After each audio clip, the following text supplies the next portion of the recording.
The Washington Nationals are cutting a swath through the Bay Area, outscoring the Giants and A's by 18 runs on a road trip that has so far been perfect. Today, the A's must match power with power and add some pitching if they hope to stop the National League's best club. The A's take on the Nats in Game 2 next.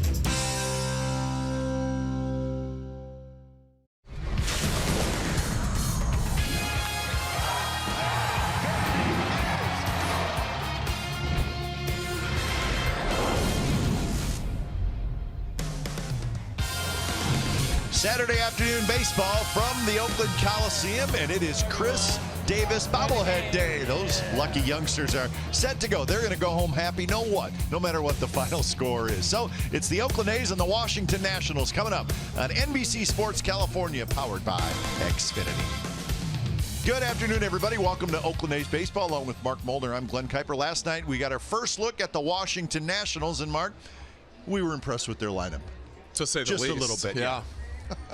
They were pretty good. They hit 5 home runs, and but once they start swinging, but good at bats all around, and that's what leads to those home runs. It really was. That first home run by Taylor right there, that was really the only good pitch that they hit. The rest were mistakes. They were up in the zone, and to their credit, they took advantage of each and every mistake that the A's pitchers threw, and that's something the A's are going to have to find a way to do better today. And we'll see if they can do that, as it will be Daniel Migden on the mound. Migden will be opposed by Joe Ross. So for Daniel Migden, it's his second start coming back from the minor leagues, and his first one not very good, so he's going to need to be really sharp, and we're looking forward to seeing Joe Ross. He's going to have to be in attack mode. He has to go after these guys. You can't fall behind. They're very patient hitters. They take advantage of mistakes. And for Joe Ross, the A's have to get on him early. 37 hits given up in 27 innings this year. So he gives up hits, and the A's need to find a way to get some guys on base and score some runs and keep those strikeouts down. Yeah, and the A's need to find a way to slow down this very potent Washington Nationals lineup. We'll see if they can do that in Game 2 of the series. Lineups and first pitch when we come back. Game 2 of the series, A's and Nats coming up.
A's Baseball on NBC Sports California is brought to you by Southwest. Yes to low fares with nothing to hide. That's transparency. By Toyota, the full-line automaker with the longest-lasting vehicles in America. Toyota, let's go places. And by Jack in the Box.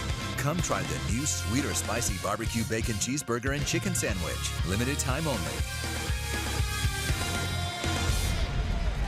It's a beautiful Saturday afternoon for baseball here at the Coliseum. The A's wearing the gold tops, white pants today, as Daniel Migden leads the Athletics out onto the field for Game 2 of the series.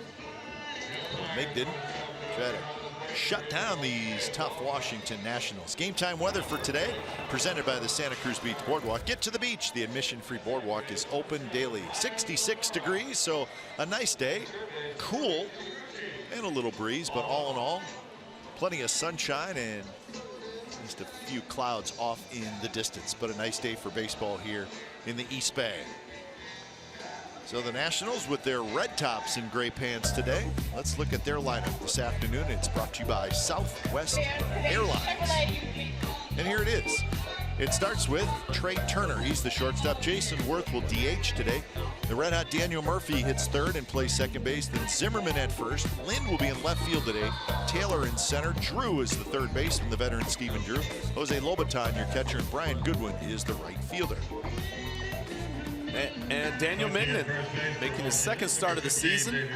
Obviously, the foot surgery and spring training pushed back the start for him. First start this year didn't go exactly the way he'd hoped, and looking to bounce back today. So Migden got knocked around a little bit in Cleveland. Now playing behind Daniel Migden today, the A's defense lines up this way. Now Chris Davis will be in left field. Mark Canha is in center. Matt Joyce is in right.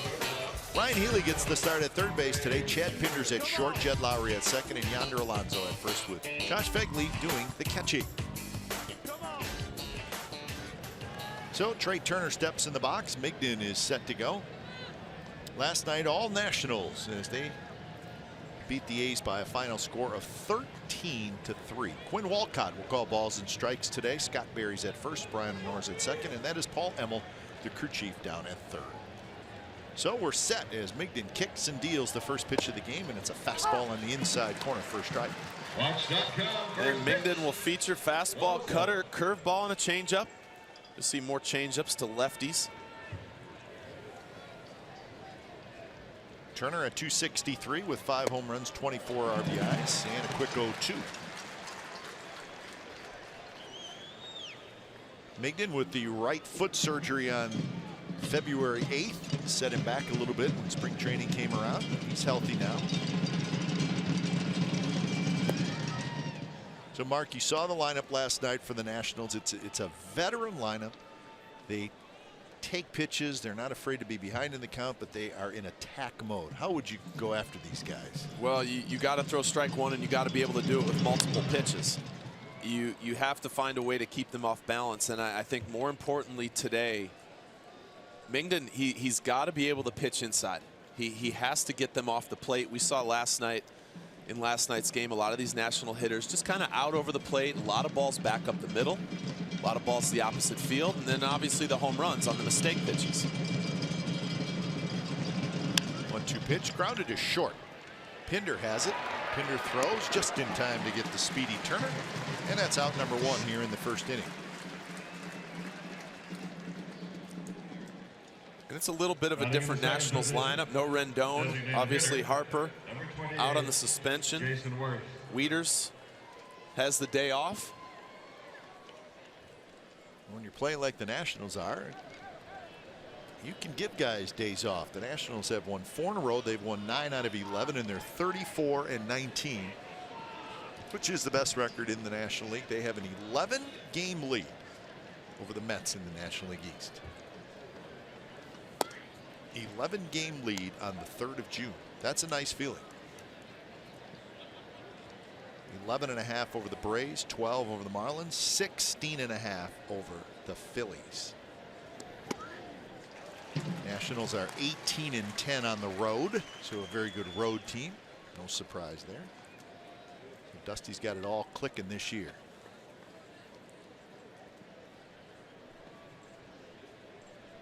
So 1-1 the count. And Worth hits one high in the air to left field. Chris Davis, a couple steps onto the warning track, and he makes the catch. So Worth was just off balance a little bit out in front. Yeah, Mignon went with the off-speed pitch. Worth, it's kind of how he hits. The body gets out in front, the hands stay back. Lots of times you'll see him hit line drives. That one he just got underneath.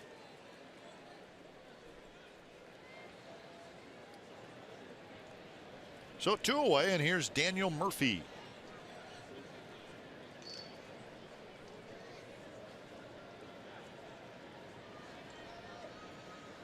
Murphy last night 4 for 6. He goes after the first pitch and pops it up. Pinder gets out into shallow left field. He's got it. So Mignon has a 3-up, 3-down inning, needing just 8 pitches. So time for Joe Ross to take them out.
Athletics starting lineup brought to you by Southwest Airlines.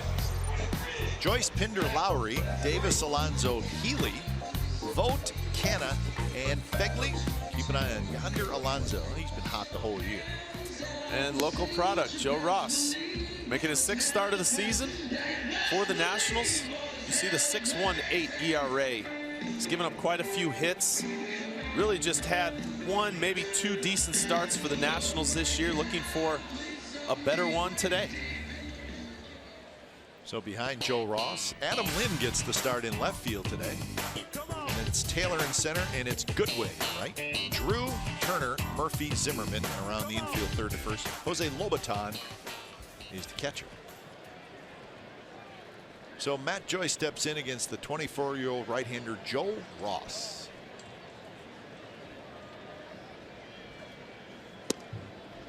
And I do believe that his delivery a little bit like his older brothers, Tyson Ross. Well, how could it not be when you grew up playing catch together? And true. Who doesn't want to be like their brother? 6'4", 220 pounds is Joe Ross.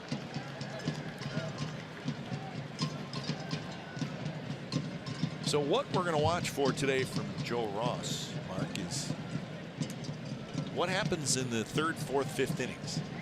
Tends to get a little tired. Elbow drops a little bit. Expo brought to you by Cache Creek Casino Resort. Here's the motion of Joe Ross. Well, it's not a real long. You see his arm come out. It's real short. Comes right back up. It's kind of you talk about a short arm guy. That's him. Lots of times, like think Sean Manaea. He's the opposite. That's the opposite. Yeah. Joe's much shorter arm action. And it's just sinker slider. He's a 2-pitch pitcher. Occasionally, I guess he threw 1 changeup in his last start, which wasn't a very good one against the Padres. That was 4 innings, 12 hits, 5 earned. So just a 2-pitch pitcher. So he needs both pitches working, and he needs to be able to command them. And he gets Matt Joyce swinging for the first out here in the bottom of the first. Well, a good slider here. You can see the tight break. Batting in the second position. Late movement. That one was a little firmer, so he obviously then changes speeds a little with that slider. He can slow it down. We saw a couple earlier in the at-bat, 81, 83 miles an hour. Pitchcast is brought to you by Penn Fed Credit Union. Here's Pinder, who takes a strike on the inside corner. Pinder at 257 with 7 home runs. Got 14 RBIs, and he was 0 for 4 last night, getting his second straight start at shortstop on the homestand.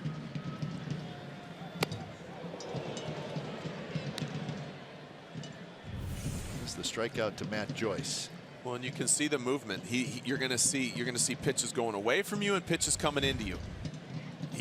Like I said, just a 2-pitch pitcher, you have to be able to command both. If you're missing with one, ace hitters can start to lock in on one pitch. You got to have good stuff to be a starting pitcher and have 2 pitches.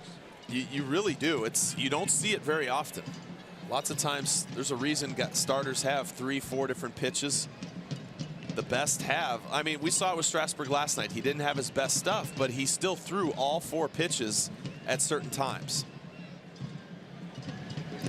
1-2 pitch, fastball running in on Pinder, and they're going to call catcher's interference, I believe. Yes, they are. So Pinder will get first base.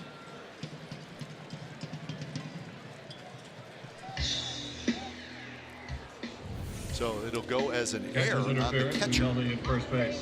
Every now and then the catcher just gets a little too close to that hitter. You can see Pinder's bat, catch the glove. Look up, he's right up on him, and then look at how he reaches out for it. That's what causes that. He's reaching out for it because the ball's inside, and he's trying to catch it before it moves too much off the plate. If you go out and get it, sometimes you'll see breaking balls. They'll catch them real close to their body because they're waiting for it to break more to try to get that strike called.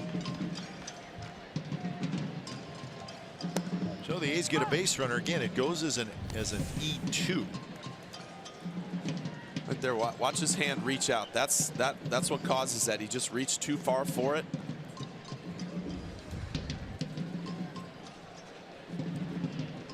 Lowry hitting 287, 6 home runs, 16 RBIs. 0 for 3 with a walk in last night's game.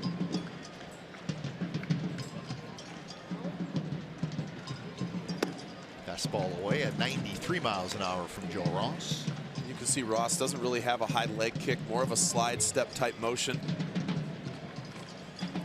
So if Pinder has any ideas about going, you need to get a good jump because he's relatively quick to the plate.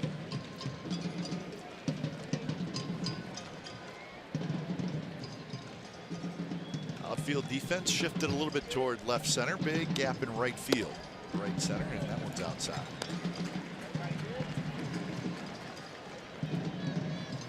So 2-1 to Lowry with Chris Davis waiting in the on-deck circle.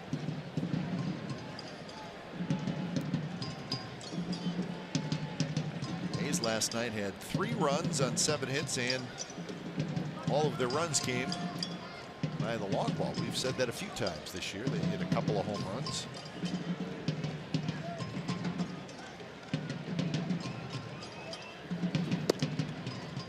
Three and 1. Good take by Lowry.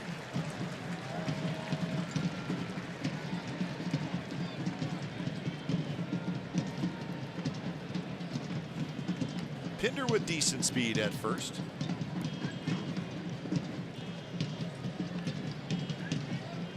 Turn to the shortstop, playing right near second base.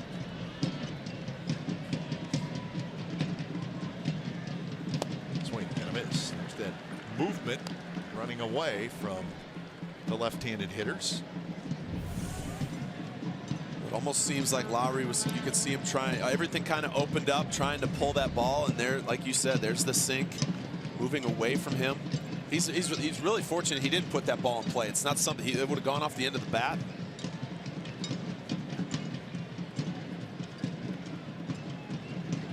Runner goes, and the ball's hit to right and hit well.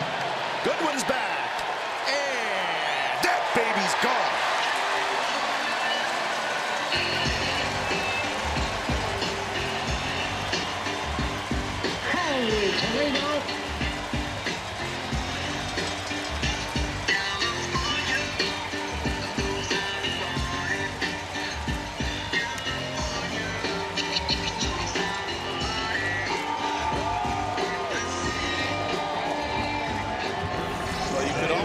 carbon copy those two swings. One was a swing and miss. This one, Ross misses his spot. And when you yank a fastball, I talk about changeups coming back. This is a fastball that he yanks to the other side of the plate. It ends up middle in. And Lowry looking to do damage, able to take advantage of it. So he wants that ball to run away from Lowry on the other half. You can see where Lobaton's set up. He was trying to throw that same pitch he threw the pitch before. Sometimes when you overthrow it a little, you'll get your hand gets on the side of it, you yank it across the plate. So Lowry with home run number 7, give him 18 RBIs and an early lead for the Athletics. Davis with 16 home runs, 32 runs batted in. Fastball is high. Davis 0 for 3 last night. That is the Chris Davis bobblehead, the giveaway today, with the salute. I mean, did somebody, they have a collection going there? Yeah, I want to know how that person got all those. Thought maybe it was Chris's personal stash. Maybe. Controversial. I mean, we got about, what, 1, 2, 3, 4, there's about 10 there. At least. 2-2 to Davis. Alonso will be next. Right there with a fastball, strike 3 call. So 2 outs, and here's Yonder Alonso. He connected for a home run last night. Look at that. That's very similar to the swing we just saw from Jed Lowry. It's a swing where you're trying to do damage. You're trying to make something happen. It's the power that he has, and he's finally realizing, and the confidence of what he's able to do right now is a lot of fun to watch. 15 homers, 32 runs batted in. It's just amazing to me what Alonso's doing when you compare what he's done in his career. Everybody knows it, but his career high in home runs was 9. And it's not like he only played. It's not like it was 2 seasons. No. He was playing a lot. And it's June 3rd, and he's got 15 home runs.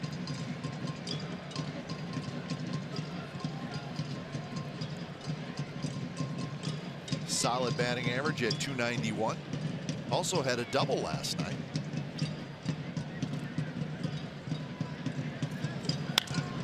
And he's got another hit. Shift was on. He shoots it into left field.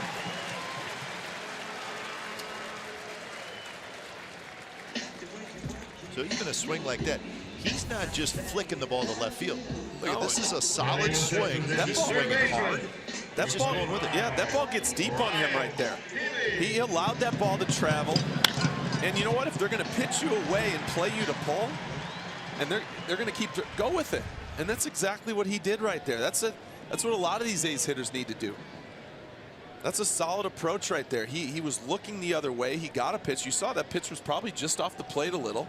Still able to barrel it.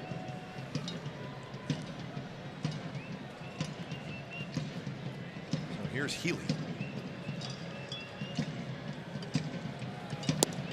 So you may be thinking, Mark, swing by Alonso. So you shift Alonso, you play him to pull, but you pitch him outside. The question is, well, why would you do that? Well, they're hoping that you're going to roll over on the ball, right? Yeah. And hit it to second base, which a lot of hitters do on balls outside. But if you don't and you stay back, well, then you are going to beat the shift. I always found it interesting when a pitcher's strength is, let's say, the opposite of how you're shifting. You know, I mean, with the movement that Ross has, his fastball, the way it moves away from the lefties, I get the concept. I was a sinker ball guy who got a lot of rollovers to shortstop and third base.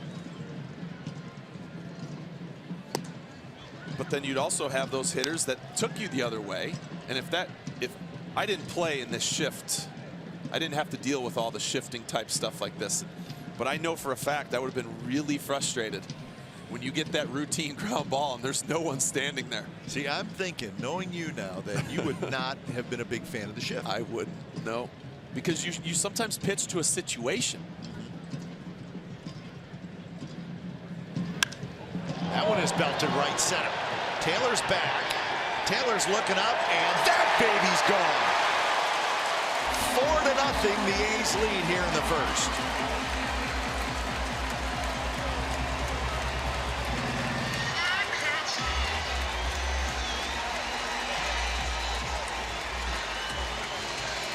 Well, it sure is nice to see the A's hitters take advantage of some mistakes. We talked before the game about Ross being here. It's his hometown. Excited, maybe trying to do a little too much, maybe overthrowing a little bit, but for whatever reason, he's missed his location a lot of times in this game, or in this first inning already, and A's hitters have fortunately jumped on it. They've struggled offensively, and tonight, in today's game, they've kind of just jumped out and taken advantage of all these pitches over the middle of the plate. So a pair of 2-run homers for the A's here in the first as Stephen Vogt bats.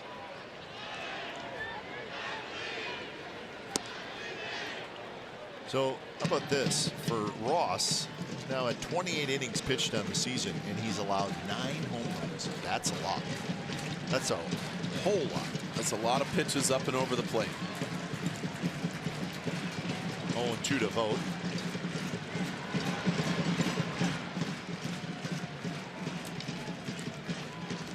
So probably not the way Joe Ross had it pictured.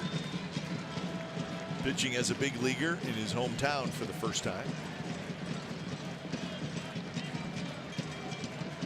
When you're a 2-pitch guy, you can't get away with mistakes.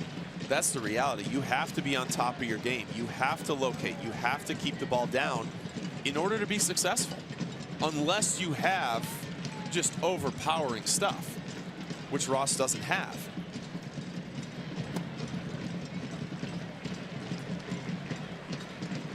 Better be perfect with both your pitches if you only have 2.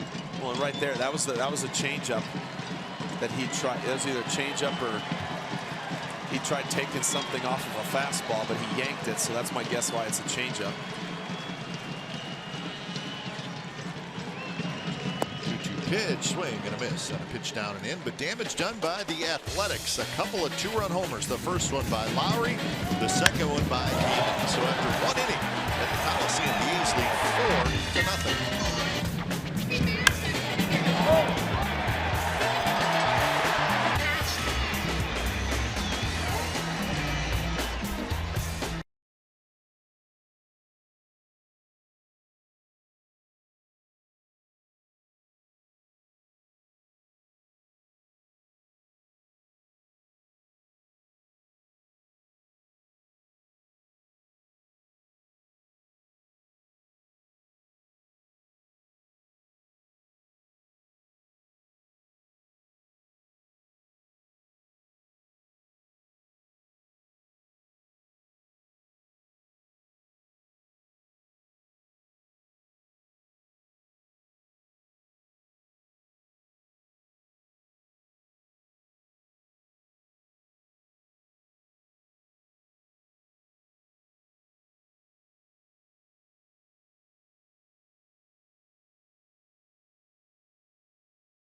In the bottom of the first.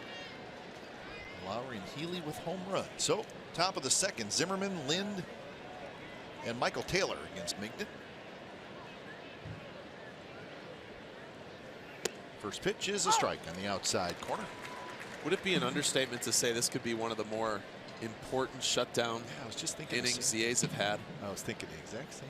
With the struggles that they've had recently, this is such an important inning for Mingden to go out there, throw strikes, have a quick inning, get your team back in the dugout. Nationals lead the National League in runs. They've scored 299 runs this year. Swing and a foul tip. 1-2. That's such a good fastball in right there. You can see the swing and miss, but it just gets Zimmerman worried about that inner half. And you can go back to a slider away. You can go fastball away right here. 1-2 pitch is lying down the right field line, but well fouled. And that's what I mean. That pitch before, that fastball in, that's why he was so late on that pitch right there. You have to protect inside once a guy establishes that he can throw it in there for a strike.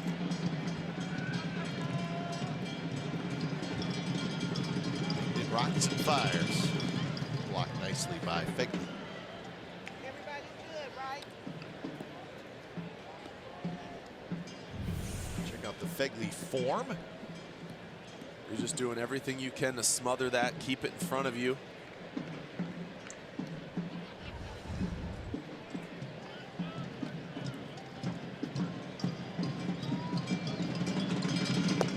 Pitch in there. Strike 3 called. Zimmerman knew it. And that's out number 1 here in the second inning. And let's get down to Angela, who's downstairs.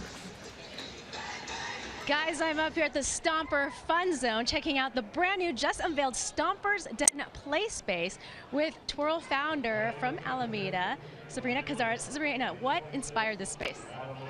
Well, it's been really great, our partnership with the A's. Our studio in Alameda, we really look to bring in creativity, imagination, just create a space that's wonderful for kids to engage and interact. And so we've taken the theme of baseball. There he is. Hey, Stomper! There he is. Stomper comes every game, you guys. And we've just been able to take that. Local artisans came in, helped us build these exhibits, and you can have a look. And you guys can check out, it's all custom made for the A's. It's very interactive for all the kids. There they are, making some food, hitting some balls. Stomper's out here too. And we're gonna enjoy ourselves up here with Stomper. Guys, back up to you. All right, thanks, Angela. So nicely done by the A's. Kid-friendly at the Coliseum as well. So 1-2 the count to Adam Lind. Lind getting a chance to play left field today. He's not going to play a lot of outfield, but giving Jason Worth half a day off. 2 pitches ripped into right field for a hit. It's going to roll all the way to the wall, and Lynn's going to round first, and he's going to head into second, and he's going to have a stand-up double. So that's the first hit of the afternoon for the Nationals, a 1-out double here in the second. Well, you said it. This ball's ripped. Just a slider goes right into Adam Lynn's bat path, really. That's essentially what it was. He's a guy that likes the ball down, down and in, and that slider just didn't quite have enough depth to get underneath his hands. So double number 6 for Lind, who's having a nice season with the Nationals, and that'll bring up Michael Taylor.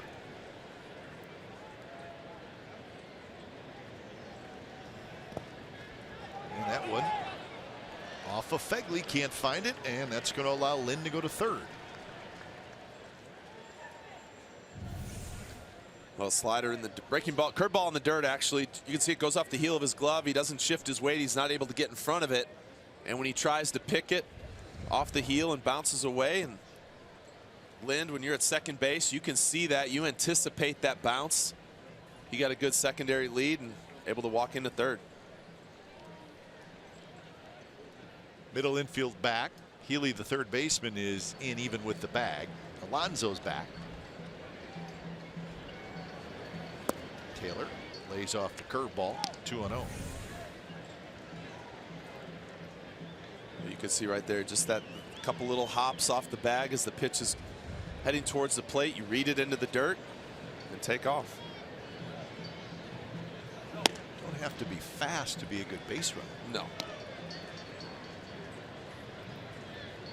Yeah, whether you're even if you're on first, is when you watch that pitch go in, you can tell whether a pitch is possibly going to bounce.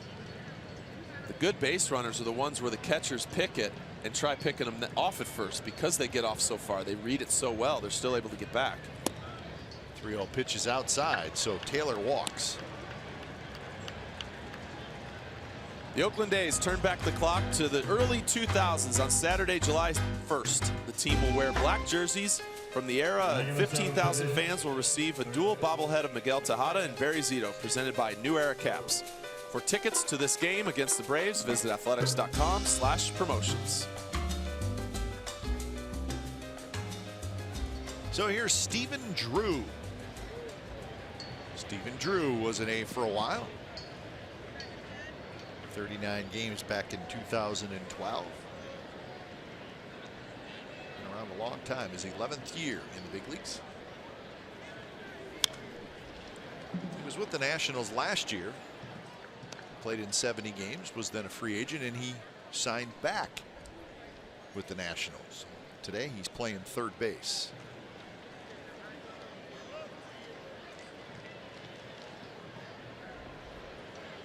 Owen won the count to Drew. Drew has 4 hits and 18 at bats, no homers, 4 RBIs, 1 double. Strike, and it's quickly 0-2. Drew started his career with the Arizona Diamondbacks, and he was a very good all-around player for the Diamondbacks. You can see that changeup up in the zone. It's not where you want to throw it, but there's times when the hitter's looking for something else. They get caught frozen. 0-2. Drew reaches for it, drives one to center. Canna's there. Canna grabs it. Lind will tag up. Lind hustling home, and he will make it. So that's a sacrifice fly for Stephen Drew to get the Nationals on the board. It's now 4-1.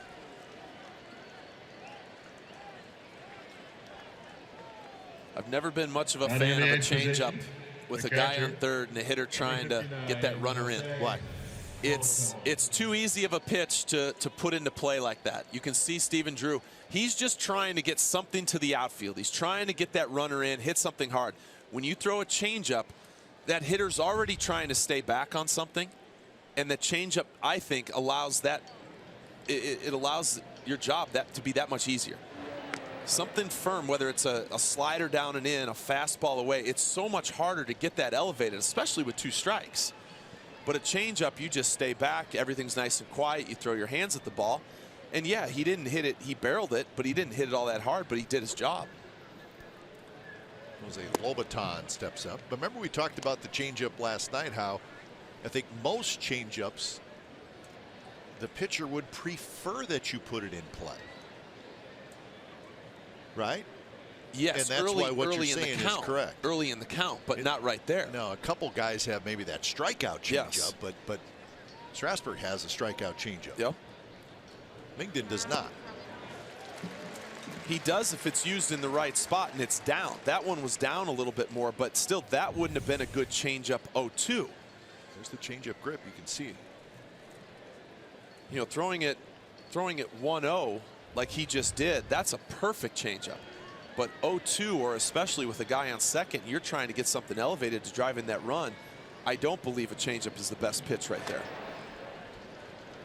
1-1 to Lobaton. Or if you are going to throw it with a guy on third, you need to make sure it bounces or it's caught down at the dirt. High changeups, pretty hittable. Yeah. Taylor is the runner at first. Got a huge lead. Roll foul. This is the pitch selection for Migden last year. So lots of fastballs. And that changeup at 15% of the time. Again, that was last year. He's only made one big league start. This is his second this year.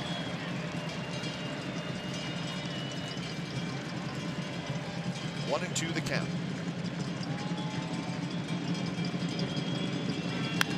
And that one is hooked into right field, and that's a base hit.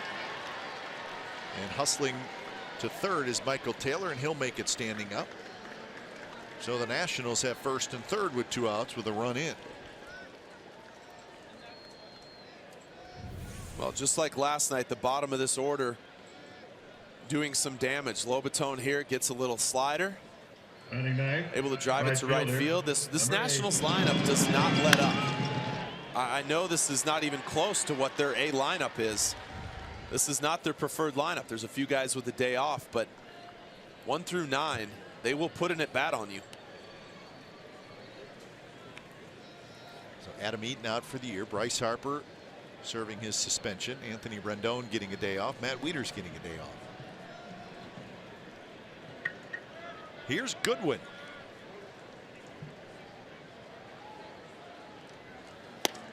Brian Goodwin may have stayed up last night and watched the highlight shows. Why not? That man had a terrific game. He was 4 for 5 last night. 2 singles, a triple, a home run, and 2 RBIs. And he made a terrific play in the outfield. This was the home run. First of his career. Well, this is right after he laid off a fastball and a changeup down to start that count. And I even said it. He's looking for something up, trying to look for something elevated, and he got it.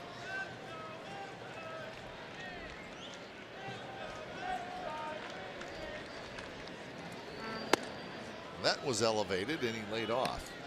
2-1 the count. So after a 9-pitch first inning for Migden, 25 pitches so far here in the second inning.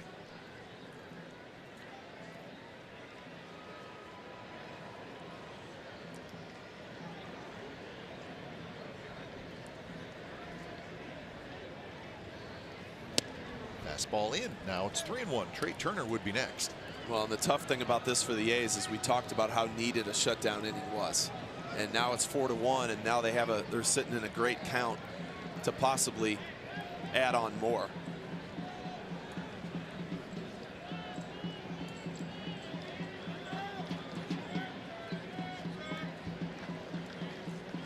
Pretty relentless lineup.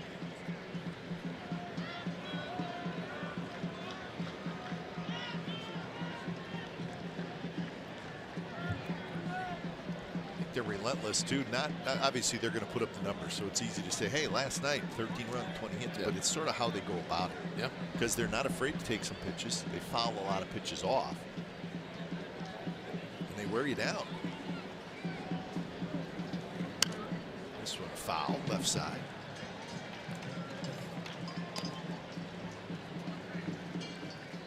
So 3-2. That will get Lobaton. Runner at first going. Well, Migden's thrown Goodwin a few changeups here. I'd like to see him go fastball or a hard slider.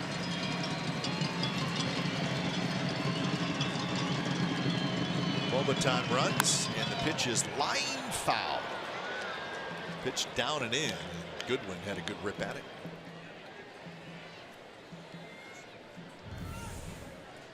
Well, he yanks this curveball inside. That's the problem. If you're going to throw that, you got to backdoor it. You saw where Fegley was set up. He wanted that to be a backdoor breaking ball. It's 4 pitches now of the slower, the changeup or the curveball. He's going to go heater in. Get it in there. This one's hit high in the air. Chris Davis waits. He's got it. Side retired. So it was a 29-pitch inning for Migden, and when it's all said and done, the Nationals get 1. Bottom of the second coming up. 4-1 A's.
Hey, today's Cold Hard Facts are brought to you by Frost Brewed Coors Light.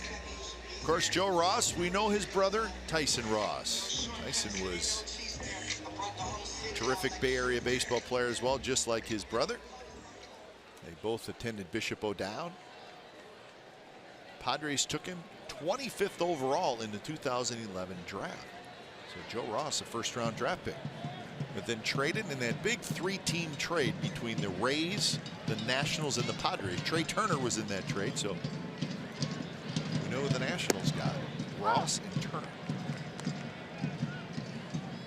A whole bunch of names in that one. Steven Souza went to the Rays. Will Myers ended up in San Diego. We like those big 3-team deals. Tyson Ross, good guy. Trying to get healthy with the Texas Rangers. When healthy, Tyson's got pretty nasty stuff. He just has had trouble staying healthy in his career.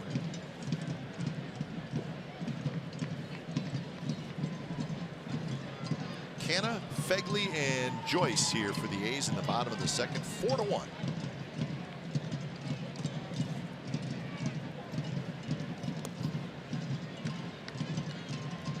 Bay Area kids. Montana went to Bellarmine. Ross went to Bishop O'Dowd. Who knows? They may have squared off against each other somewhere on a high school field here in the Bay Area. This one's popped up just below us. Gentleman with a Cespedes jersey on missed it. Young lady 6 seats over. Popped right to her. That's Bishop O'Dowd, 2009.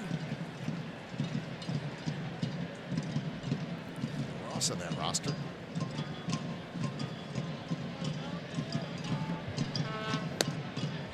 Two now to Mark Canna.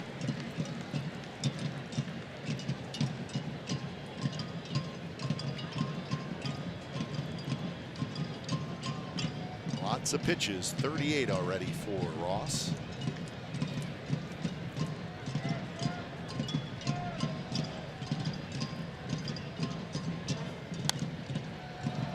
Canna spoiled a pretty good pitch.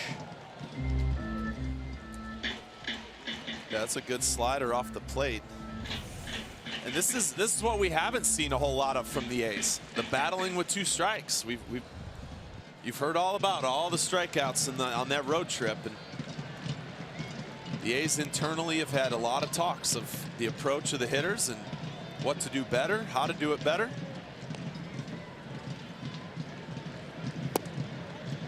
Pretty good take there. 3-2.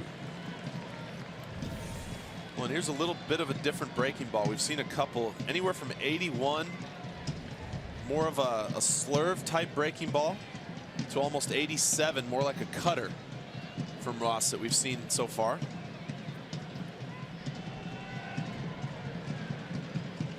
Yeah, pitch to Canna is hit high in the air left field. Lind and Taylor, and it's going to be Taylor who comes all the way from center field, and he makes the catch. True story brought to you by McDonald's. So we talked about Tyson Ross. Let's check him out with the Athletics. Of course, he was at Bishop O'Dowd as well. Played at Cal. Remember that play?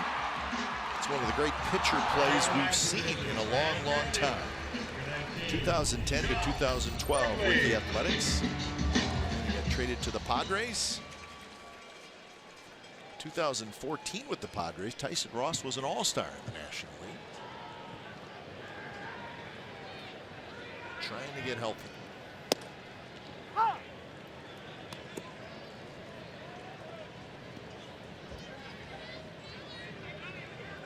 Fegley at 212 with a couple of home runs. A couple of make it 2 home runs and 6 RBIs. Bob Melvin with both of his catchers in the lineup today. Vogt DHing, Fegley catching.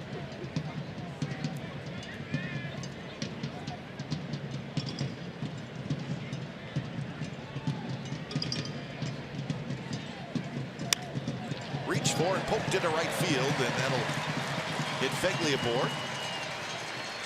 the A's 4th hit. So sometimes, Mark, you need to do this on a breaking ball. Well, this is a good piece of hitting. It's just a little cutter, a little slider that's off the plate. And Phegley just kind of goes with it. You know, and maybe that's part of it, just trying to put the ball in play a little bit more. The ball was up and it was flat. And that's what allowed him to drive that ball the other way. If that had any depth, like some of the other ones we've seen him throw, that's a ground ball to first or second base. But the elevation, leaving it up, helped Phegley.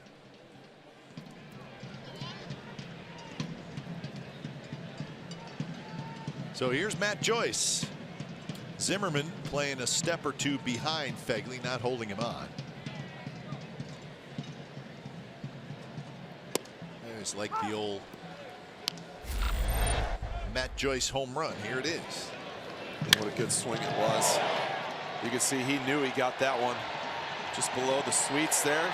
Fan makes a great catch. Strasburg wasn't too happy about that one.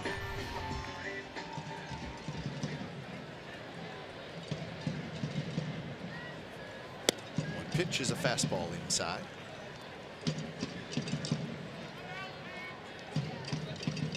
So 1-1 the count.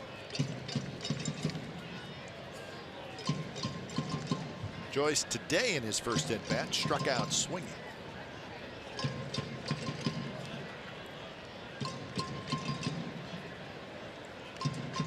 This crowds the plate. And now it's 1-2. A's are 23-31 on the year, so they have played 54 games. It's 1/3 of the schedule. 15-11 at home.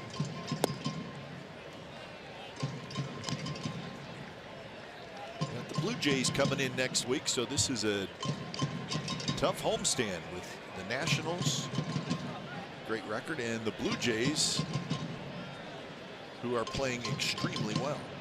So a challenge.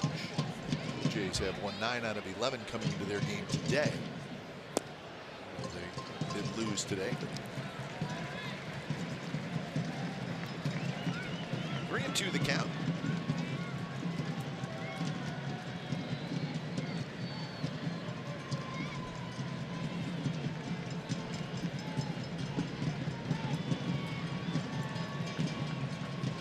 Phegley inches off. He's got a big lead, and he runs. And Joyce checks his swing. He did not go, and it's a walk.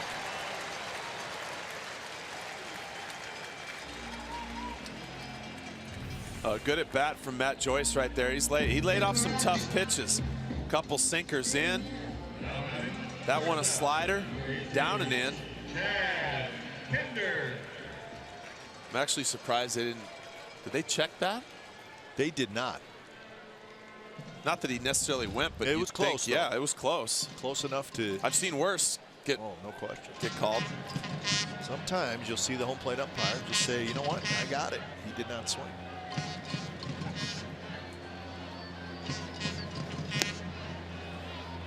Quick swinging strike to Pinder. Pinder reached on catcher's interference in the first inning, which goes as an error. And it turned out to be a big play. Lowry, the next hitter, hit a home run.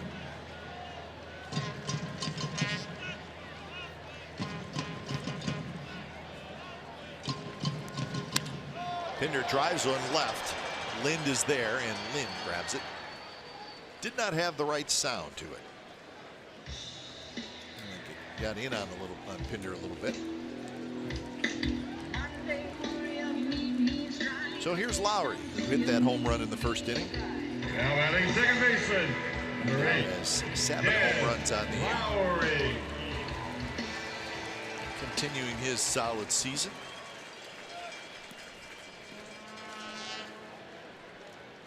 Lowry already playing in his 53rd game this year. Last year, he played in a total of 87.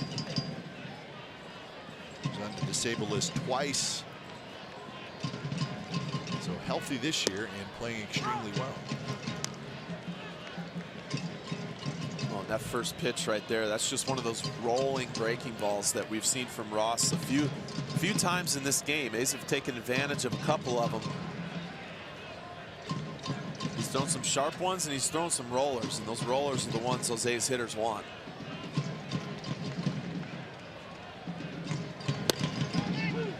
Lowry, did they call that a strike or did he signal inside? It's 0-2. I wasn't sure whether that ball had enough movement to come back, but Quinn Walcott believed it did. It's really all that matters. Yep. 94 miles an hour in that last pitch for Joe Ross, so that's his best velocity today.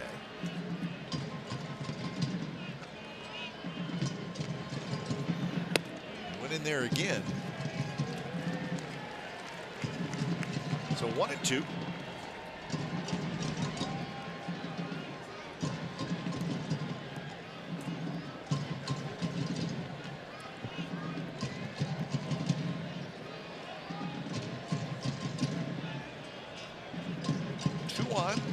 Two out. Fegley at second, Joyce at first. And that one is drilled.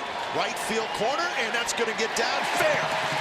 Bounces up against the wall. Fegley scores. Here comes Matt Joyce. Throw to the plate is late. Lowry with a 2-run double, and it's 6-1. The A's lead.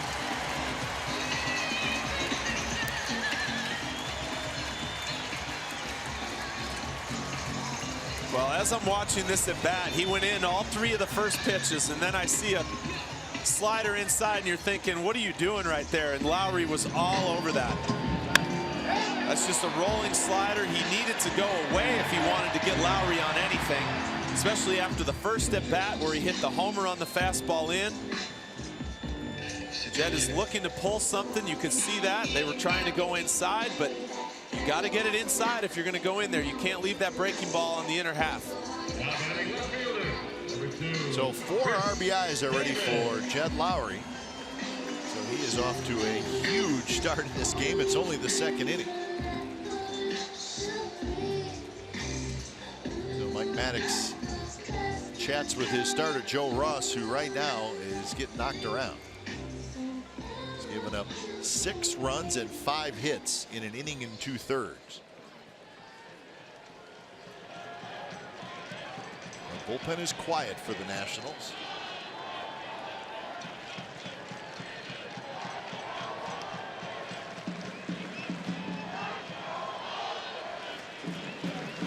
If you're Dusty Baker, you're just hoping Ross get through this inning, get back in the dugout, and then maybe settle in a little bit and give me 3 or 4 more innings. But only 57 pitches already. Well, in 3 of his 5 starts, he hasn't made it to the 5th inning, so he's going to have trouble making it there today.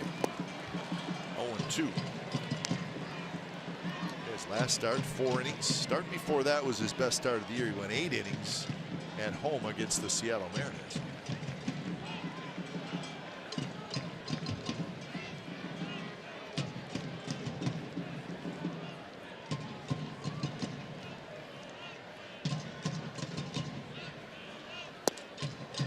Davis, 1 around, so that's a strikeout.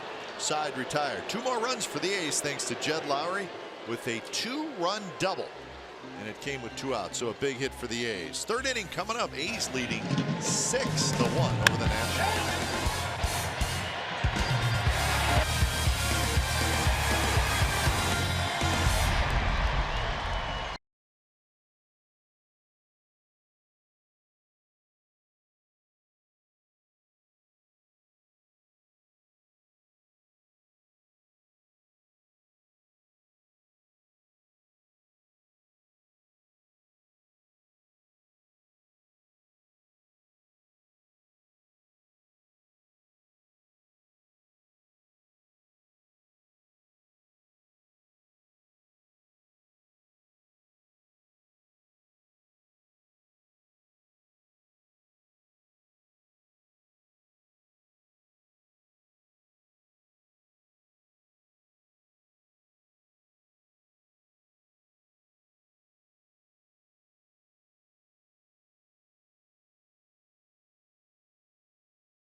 Top of the third, beautiful day out in Championship Plaza.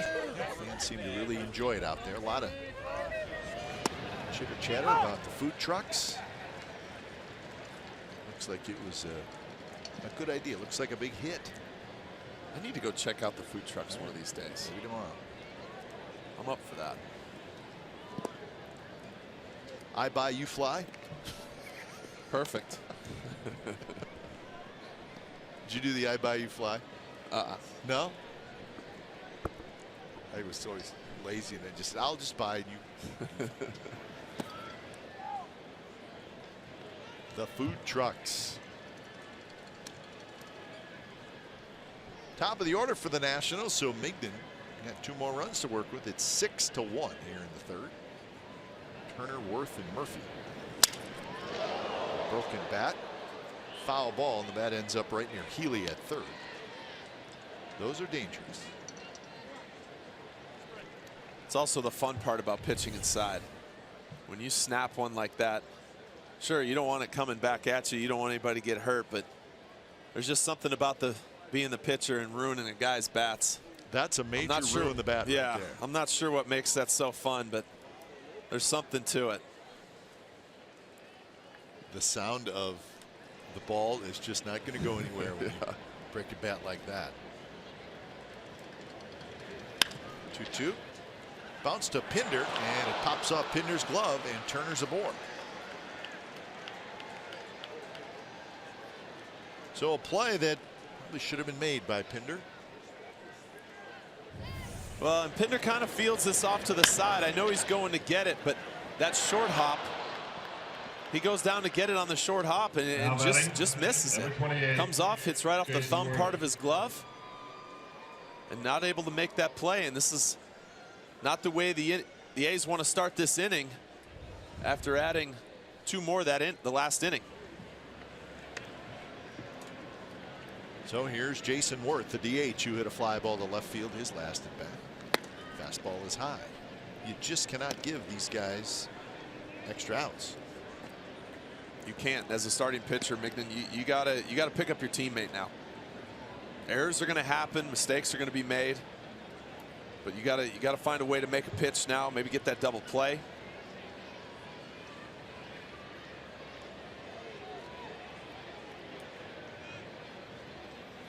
Worth takes just a little bit outside. Changeup from Migden. 2-0 the count. Murphy and Zimmerman are the next 2 hitters.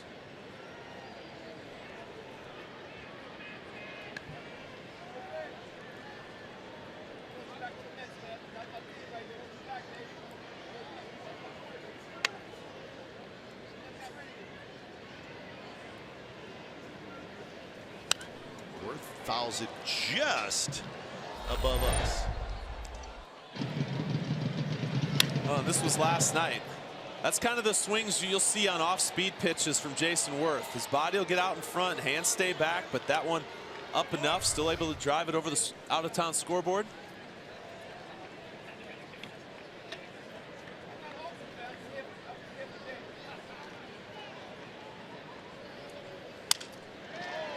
Pinder gets back. Pinder reaches up and makes the catch.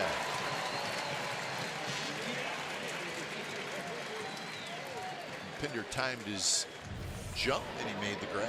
And a nice play by Pinder. You can see, you can't tell how hard that ball's hit. Now But batting, retreats on it, takes a few steps and a jump. Able to make a nice catch.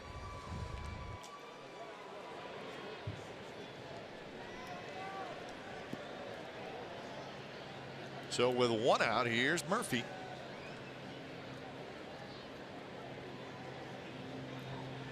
Murphy went after the first pitch in the first inning and popped out to short.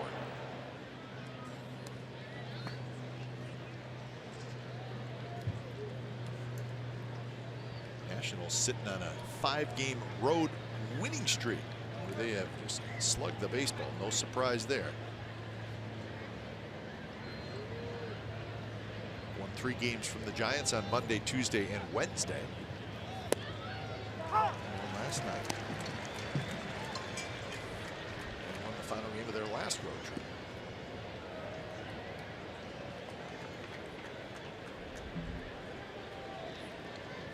.333 batting average right now for Murphy. Came in with the 6th best average in the National League.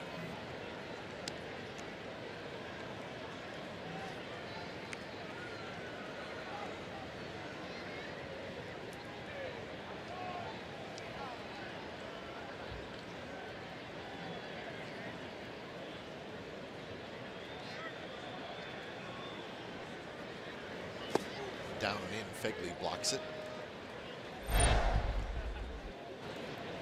Oh, and this is also from last night, a slider up in the zone, and Murphy, as quiet as he is at the plate, he kind of gets right up on the plate.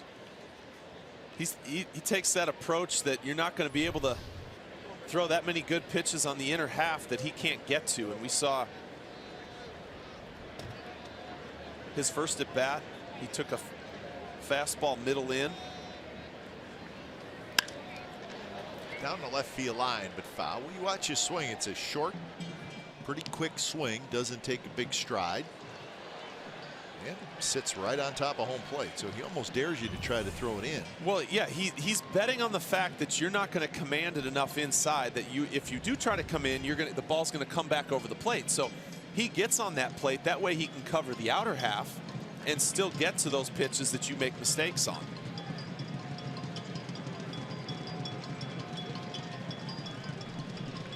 So 1-2 the count with Zimmerman waiting in the on-deck circle. And the runner takes off. Migden's throw, and it's in time. He got him.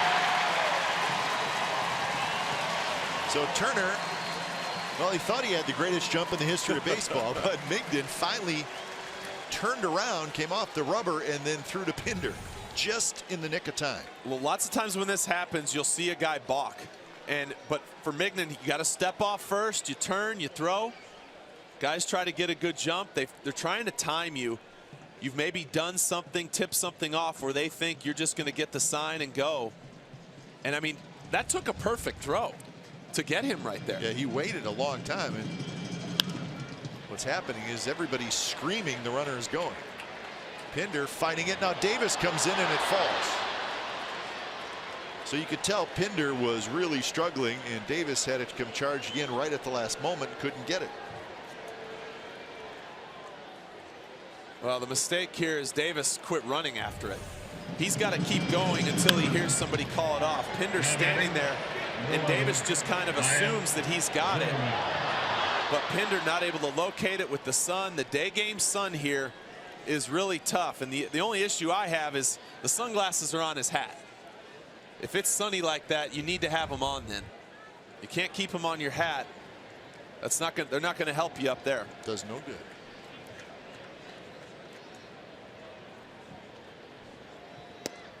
So big curveball to Zimmerman is a strike. Now they're on it.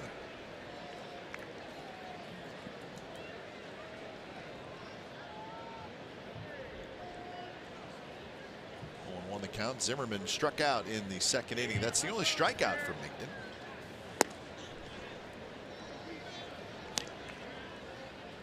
So it goes as a hit for Murphy. He'll take it.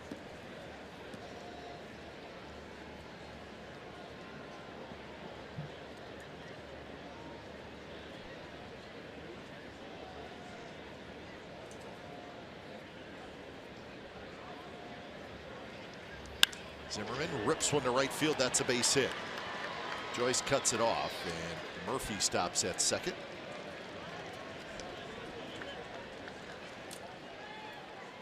Two on, two out, and here comes Adam Lind. Just keep coming at you, don't they? They just don't stop, and to their credit, it's another pitch. There's a slider up in the zone. And a lot of these national hitters, they just hit the ball to the big part of the field. They seem to go gap to gap. Zimmerman hitting that one the other way.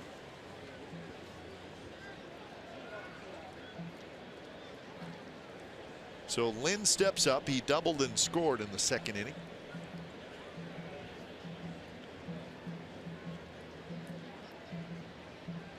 Big out to get here from Migden.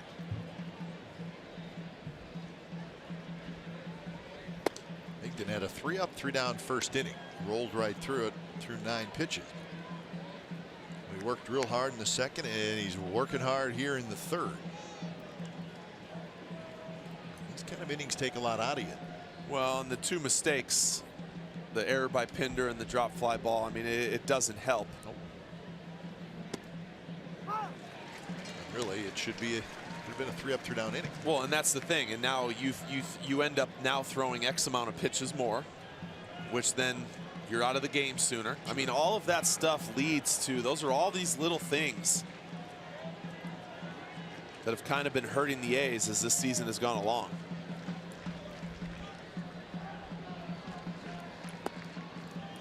So now the count 2-1 to Lynn.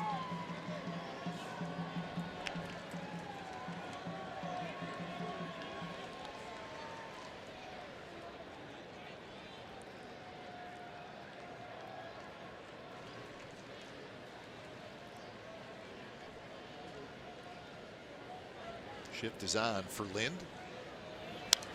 He had a mighty rip, fouled it right back to the screen.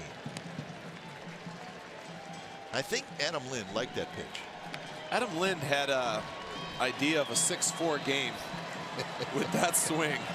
I think you're right.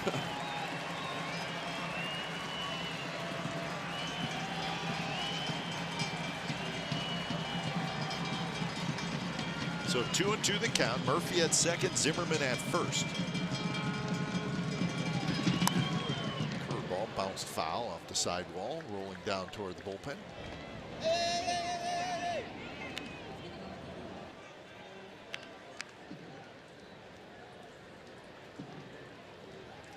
Pitch number 60 coming up for Migden.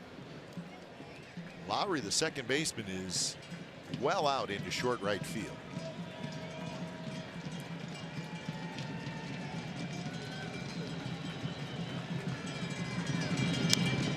Straight back, 92-mile-an-hour fastball. And that's a good pitch from Migden. He's just got to get it in just a little bit more. He's trying to lock up Lind. He's trying to throw that comeback sinker, that fastball that starts at the inside hip and comes back over the plate. He just didn't quite get that one in enough. It was still in on his hands, though.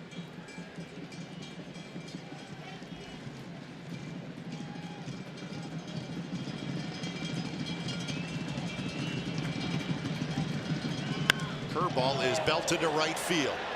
Joyce back, turns around, and it's gone. 3-run homer for Adam Lind, just like that, it's 6-4.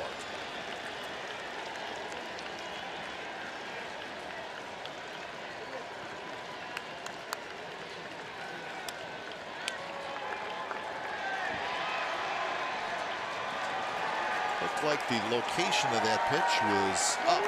Oh, it was up. And up a lot. Yeah, Lind, I don't think ever lost that idea of the 6-4 ball game with that swing. He jumped all over this breaking ball, and it's just a hanger. And Migden's gone to that curveball a few times and missed down. We've seen him bounce a bunch in this game, and it almost makes me wonder if there was a thought right there of, okay, let's not bounce this. Let's not throw a bad one. Let's throw something to strike him out with. Well, when you do that and you don't commit to it, that's the type of curveball you get. You get one, a rolling one, just a hanger. Here's Michael Taylor. First pitch, strike at the knees. So after 5 home runs last night for the Nationals, a big one today, a 3-run shot.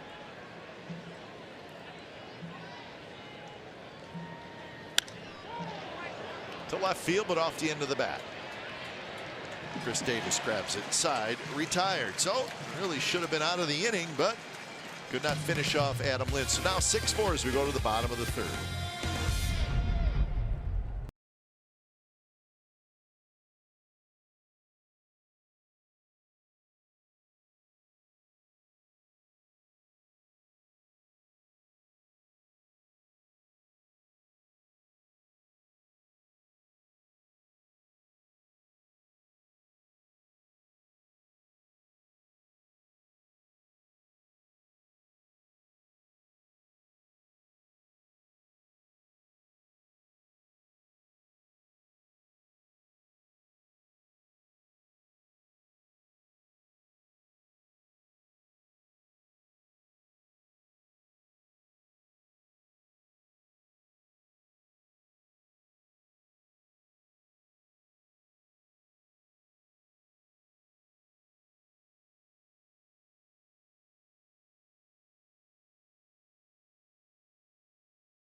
Joe's dad. Joe, what's it like watching your son out there pitching on the mound somewhere where he grew up coming to?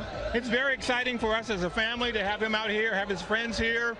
Yeah, he pitched here when he was in high school. His brother pitched here, so this is a great day for the Ross family. Obviously, both sons playing in the major leagues. How often do they get to talk to each other and be able to converse? They probably text daily. They probably talk maybe once a week, but they often text several times a day.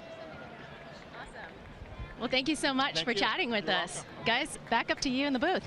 All right, thanks, Angela. So, Mr. Ross, the father of Joe and Tyson, so he's locked in on this one. Boys went to Bishop O'Dowd nearby. I mean, how cool is it to have 2 kids? That's pretty cool, yeah. In the major leagues.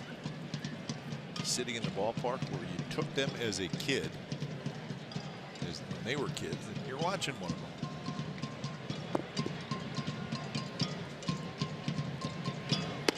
So now 3-0, but also it's not always easy for the player pitching in his hometown.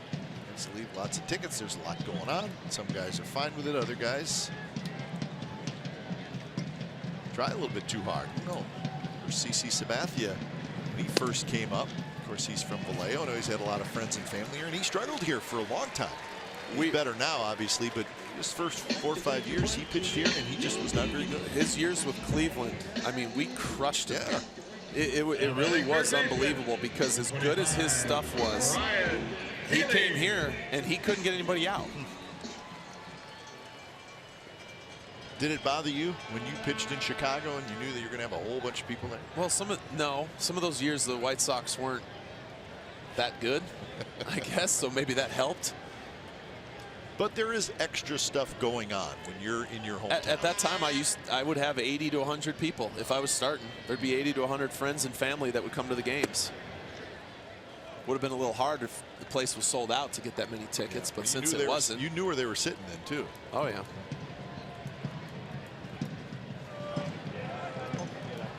1-0 the count to Healy.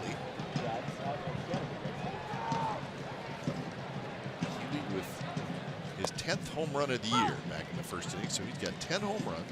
He's got 26 RBIs. Quietly, a lot of talk about Alonso. And of course, Chris Davis with his 16 home runs. Healy is really putting together a nice year.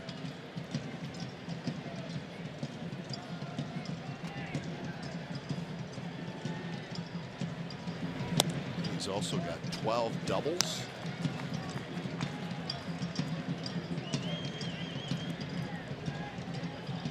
It's not easy being a middle of the order hitter in the big leagues, especially when you're a young player. When you're a young guy, you're going to go through ups and downs. There's going to be adjustments.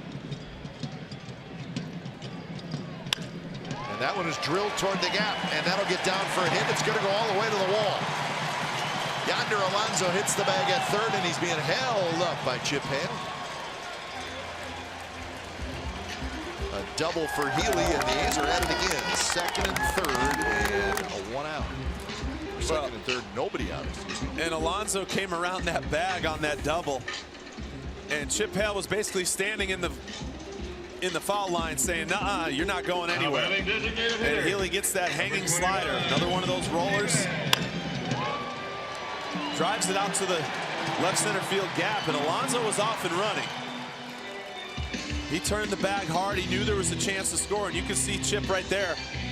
He's almost in the base path saying, "Stay there, stay there."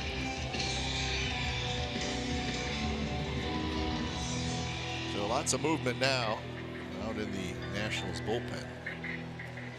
That's Jacob Turner on man for the Nationals.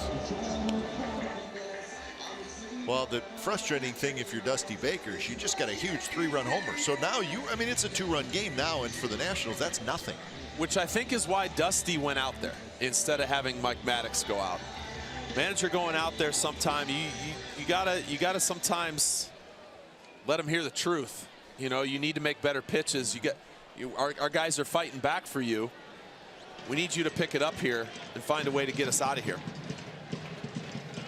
The A's know that against this team, they have to continue to add on. They have an opportunity here. Yep. Second and third, nobody out. First pitch to Vogt is cued. Third base line. It's a fair ball, and it's good news all around. Alonso comes in to score. Vogt is safe. Healy stays at second base.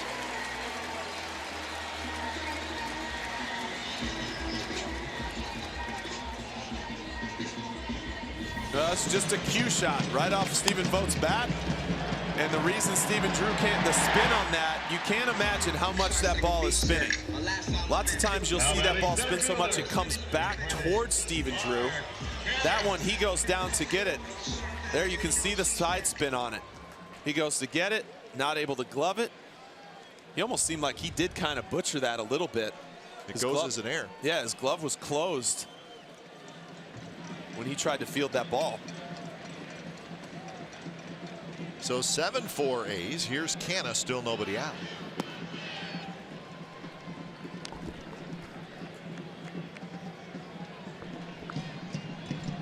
Canna hit a fly ball to center field in the second inning.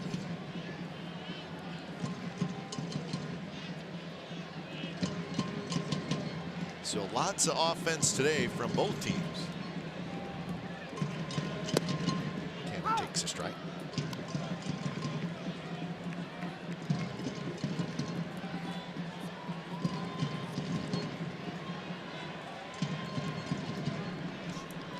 So it is an RBI for Stephen Vogt. Alonso was coming in to score no matter what.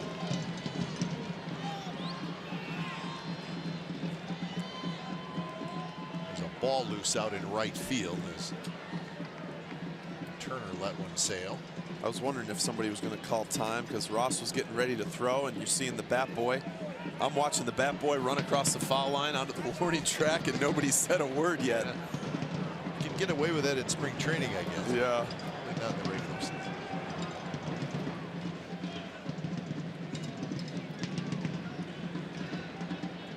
Canna waits on the 1-1 pitch. Good sinker there at 89 miles an hour, 1-2.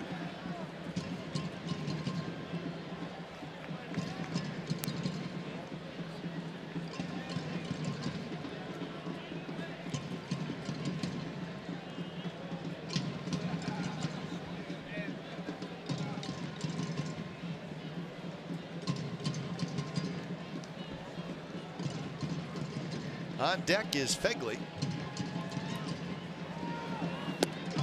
And that one just missed outside. Ross again tried that two-seamer. Well, pretty good movement. And it's interesting, his last few fastballs, 89, 90. We'd seen some numbers prior to the game about how his velocity starts to drop when he gets into the 4th and 5th inning at times. But the problem is, yeah, we're in the 3rd, but he's at 70-some pitches.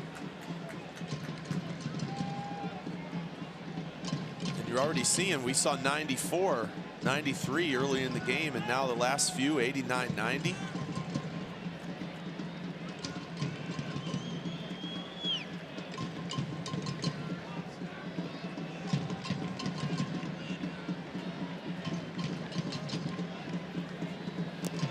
Check swing, foul ball right back to the screen.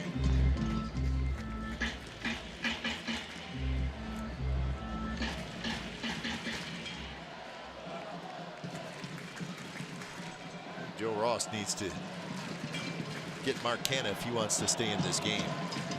Turner is ready out in the Nationals bullpen.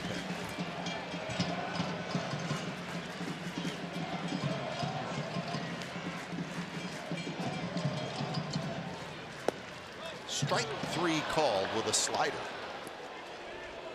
So the long at bat ends up with a strikeout. That's the 5th strikeout for Ross. A good tight slider down and away. Good pitch. It is a good pitch. And Canna not able to pull the trigger, but it was right on the corner, down and away. One of the better sliders he's thrown in this game. That's a big out for him right there for the first out. So that'll bring up Fegley. A run in for the A's here in the 3rd. Another slider. This one is down and away to Fegley, who singled and scored in the 2nd inning. 4 in the first, 2 in the second, 1 here in the third for the Athletics.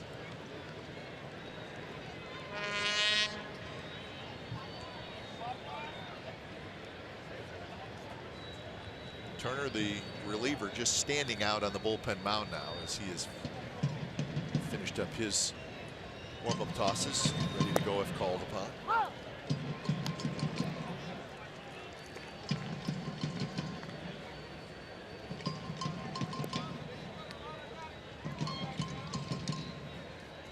Pitch number 76 coming up from Joe Ross.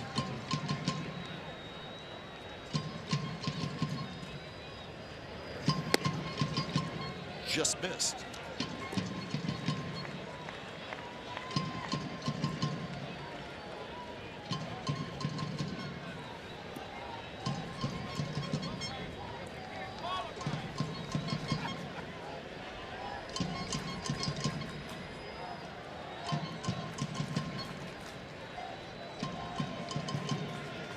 So Ross gets the sign that he likes. Driven to right field. Backing up is Goodwin. And Goodwin makes the catch. So 2 outs here in the bottom of the third.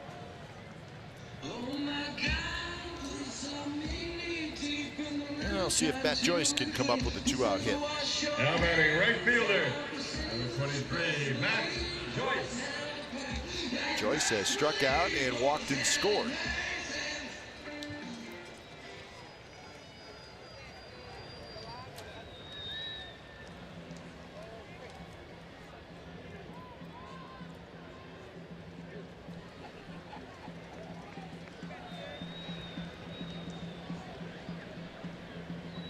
Shift is on for Joyce. A little bit inside. Ross not missing by a lot in this inning, but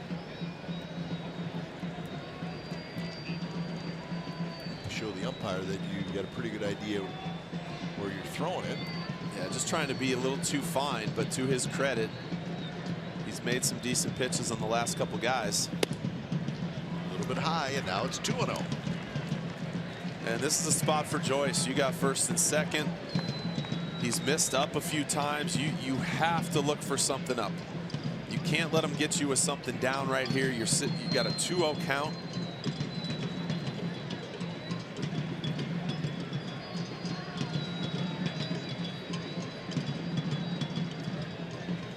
The 2-0 pitch, and it's a fastball, a little bit inside. 3-0. So again, not missing by a lot. And they're hoping to get a chance to hit. I think this is a spot where you got to let Joyce swing if there's something good right here. You got to look middle in, and if you get it, let it go.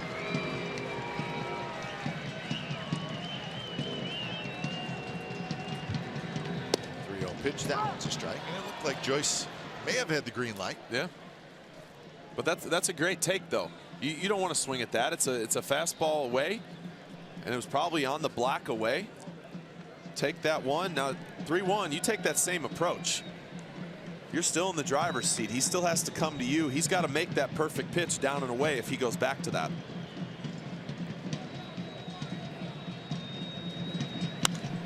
Popped up. Murphy, shallow right field. He grabs it, side retired. The A's get a run, so we're through 3, 7-4. A's lead.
Baseball on NBC Sports California is brought to you by the all-new 2017 Subaru Impreza.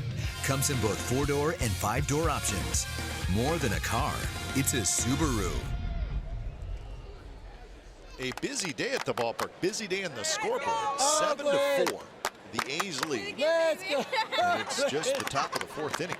Let's go, Oakland. So 11 runs, 11 hits, 3 errors combined.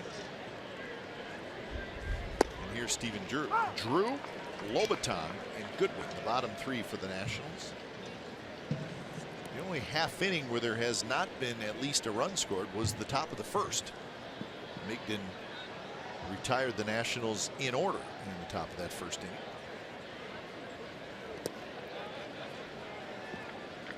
And you get the feeling that both managers may be losing patience with their starting pitchers. That's a good way to put it.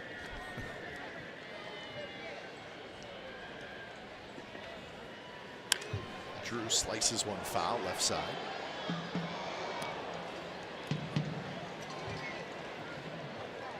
So 1-2 the count. Drew had a sacrifice fly to center field in the 2nd inning, picking up his 5th RBI of the year.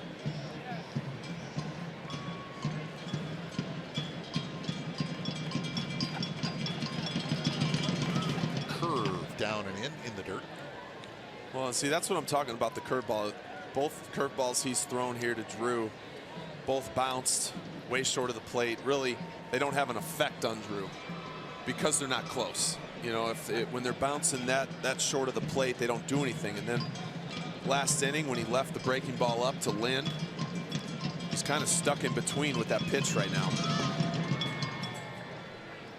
So unless you have a real free swinger, it's not doing any good. But you want to see him keep throwing it though, because you could still find it. You can't just give up on the pitch.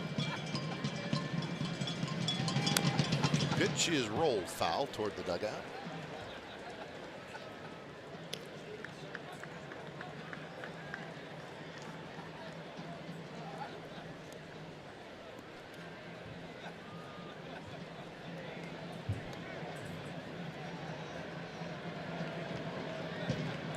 Migden rocks again.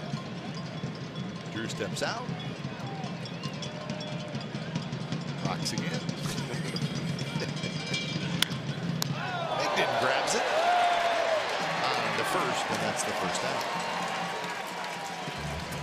Enjoy your next day's home game in style by booking a watches.com suite today. Visit athletics.com/tickets to book your suite.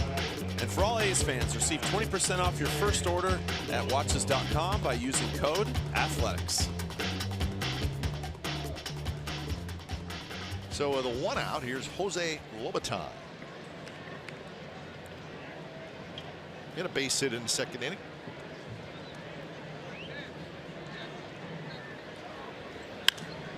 Goes after the 1st pitch and hits it very high back amongst the spectators.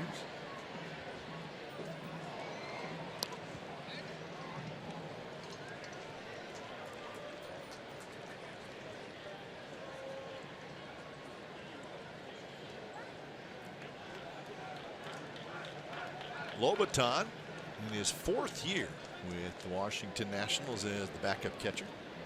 It's with the Rays before that.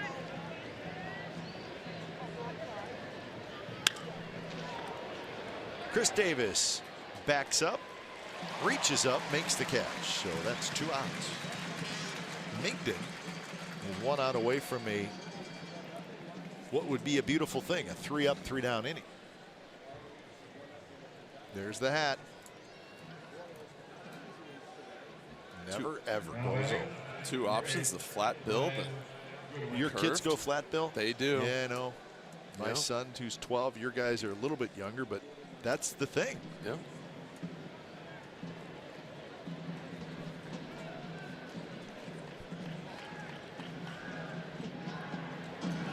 So our producer David Cobbett makes a great point. Expos uniforms were great. The hats great.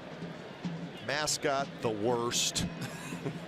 Youppi Remember Youppi, the Expos mascot? I really don't. Terrible. I mean, I remember I know what you're talking, but I don't really. Just a bad act all over. Youppi. Outside of that, uniforms were terrific.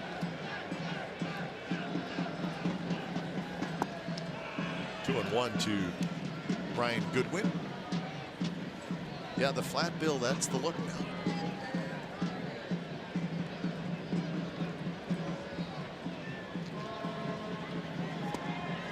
Problem is there's an age where, like, strike three called. There's an age when you get a good pitch called for you for the pitch.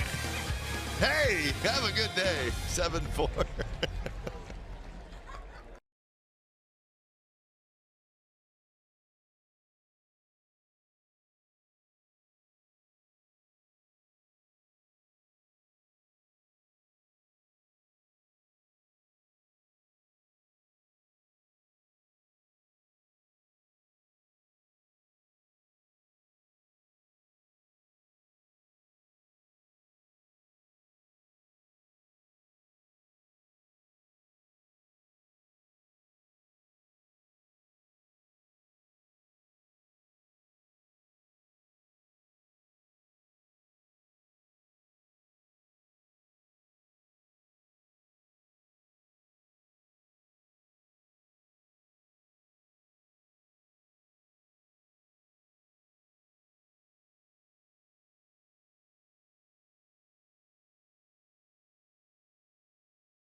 NBC Sports Bay Area has the most comprehensive Warriors coverage throughout the NBA Finals. Tomorrow at 3:30, get ready for Game 2 with the team you've watched all season long. Papa Saint, Kalena, Roz, and our insider Monty Poole. Then turn the channel to NBC Sports Bay Area after the game for complete post-game coverage. Right next door tomorrow, late afternoon, it's going to get a little crazy. Indeed. So good luck to the Warriors, trying to go up in that series 2 games.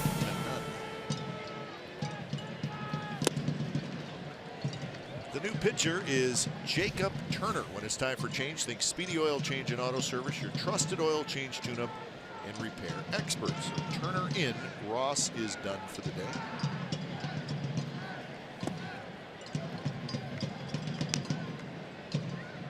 Jacob Turner comes on in the 4th. Dusty Baker looking for some innings from Turner.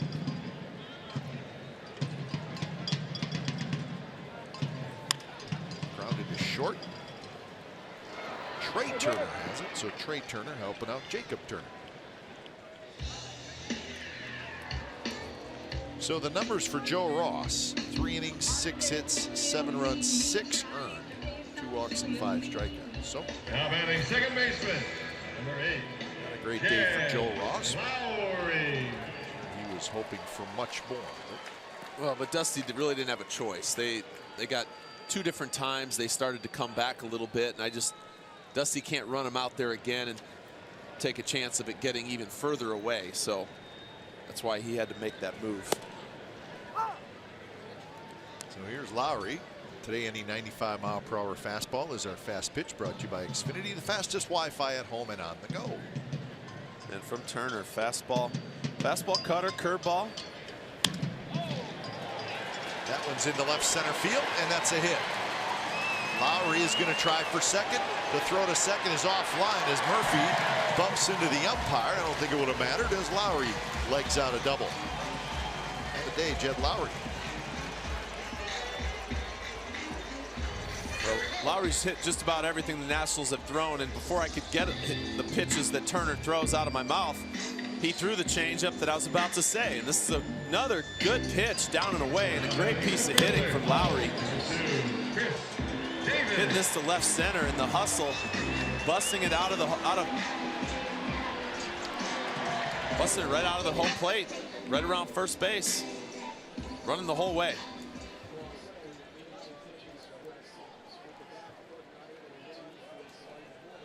So 7 hits now for the Athletics. They've out-hit the Nationals 7-5.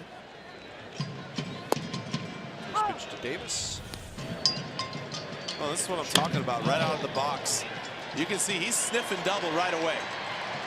And he makes that turn, and it might have been a close play had the throw been on target, but it wasn't. And he slides in easily. Fastball away, 96 miles an hour from Jacob Turner.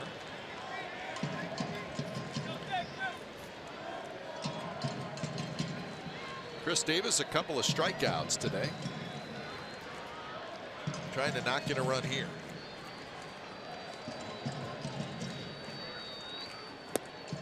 And 1-1 pitch. Pretty good tight little slider there.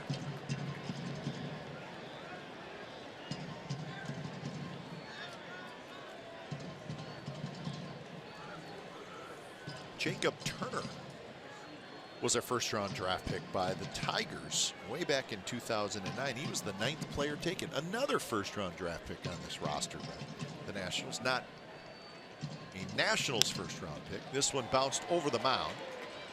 Trey Turner throws to first. Chris Davis is out. So 2 outs with Lowry now at third. I mean, they got to have, what, close to a dozen first-round picks on this team? Well, you start just running into guys like Jacob Turner. It's like, oh, yeah, okay. First baseman, 17, Bounced around a little bit since then. It's been to Miami, it's been to the Cubs, been to the White Sox, and now the Washington Nationals.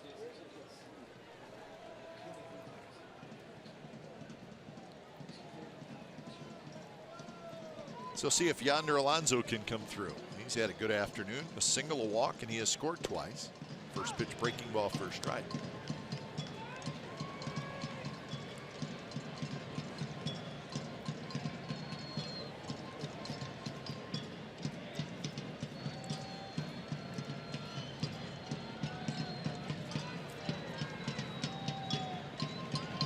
High fastball is belted to center.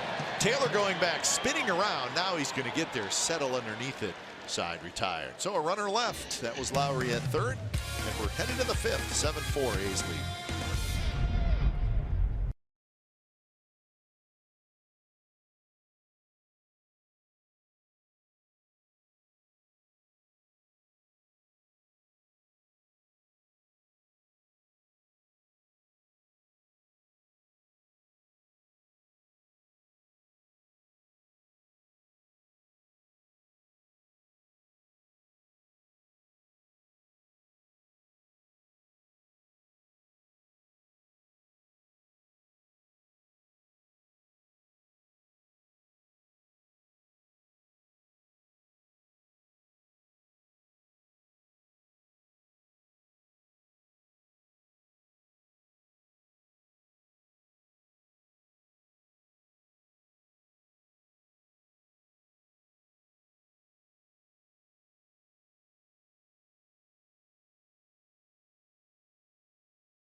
Health invites kids 14 and under on the field after most Sunday home games to run the same bases that the players do. Presented by Sutter Health, proudly caring for Northern California, birthplace of pioneers. Top of the order for the Nationals, so a little challenge inning for Daniel Migden. And well, the 5th inning is always important to a starting pitcher, right? The win inning. It is. Never want to look at it that way, but yes. True. In Migden's case, he's had 77 pitches. He's got a 7-4 lead. He has retired 4 in a row, coming off the 3-up, 3-down inning in the 4th. Hanging on to that 7-4 lead.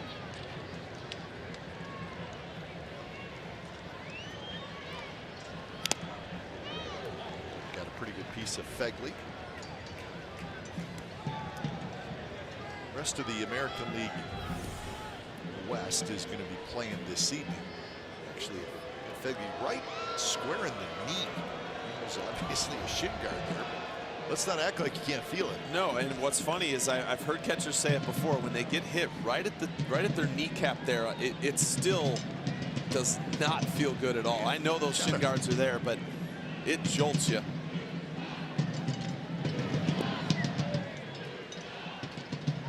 Call the ball, 2-2 the count. Hey, you gonna tell me that this doesn't hurt a little bit? Come on.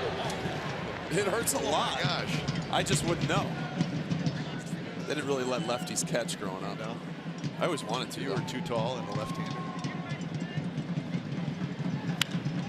This one hit high in the air. Davis backing up. Still backing up. Now he settles underneath it and he makes the catch. So 5 in a row retired by Daniel Migden.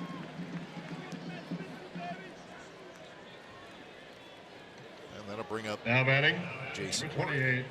Well, I'm sure Bob Melvin and Kurt Young would like to see Migden just keep that ball down a little bit. Anytime, that was a ball that Turner just missed. Pitches up, and we've seen it this series. It's just game 2, but these national hitters have taken advantage of pitches up.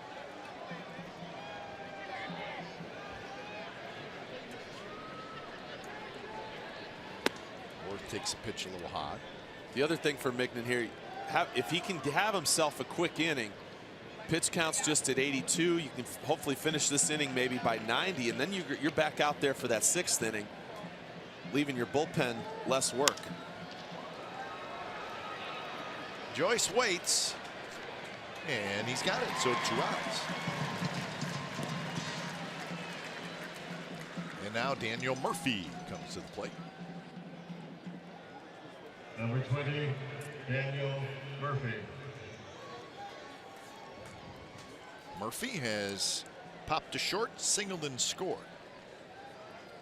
His single was a pop-up that dropped into shallow left field.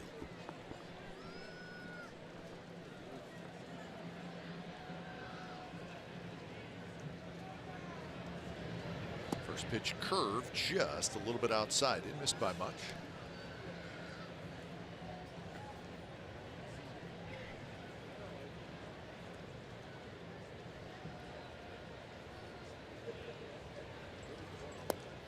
And now 2-0. Astros will be at the Rangers again tonight. Astros won last night 7-1. They've won 8 in a row. Rangers going the other way. They have lost 8 out of 10. McCullers and Cashner is your matchup there down in Arlington. And Murphy's got another hit. So Murphy had 4 hits last night. He's 2 for 3 today. He's a hitting machine. That one wasn't hit that well. Looked like it may have got it off the end of the bat a little bit. Yeah, maybe towards the end a little bit. But regardless, base hit's a base hit. And as good of a hitter as he is, maybe that got in on him just a little when you watch that replay. But when you fall behind, you're putting him in too good of a count. And Kurt Young out for a visit just to give Hendricks a little more time to get loose.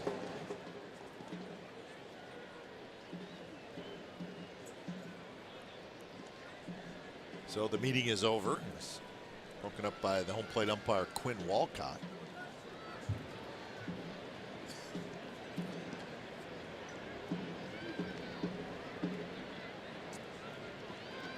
here's Zimmerman, who has struck out in single.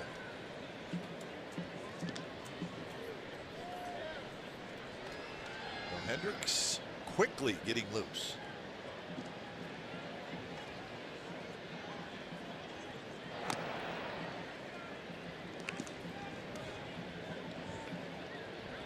Murphy does not have any stolen base attempts this year,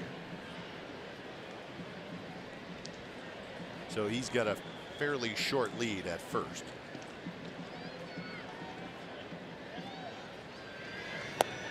Fastball misses to Zimmerman.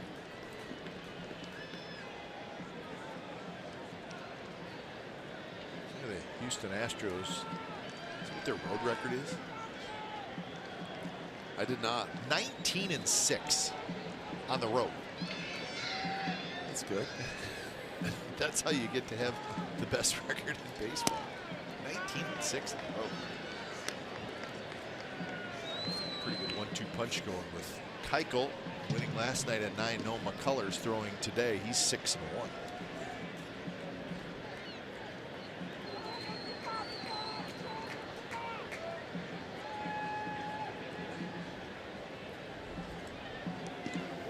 Pitch misses inside, and now it's 3-0. Twins will be at the Angels. Minnesota won last night 11-5. Irvin Santana looks for his 8th win tonight. Shoemaker will pitch for the Angels. Shoemaker 4-3 on the year.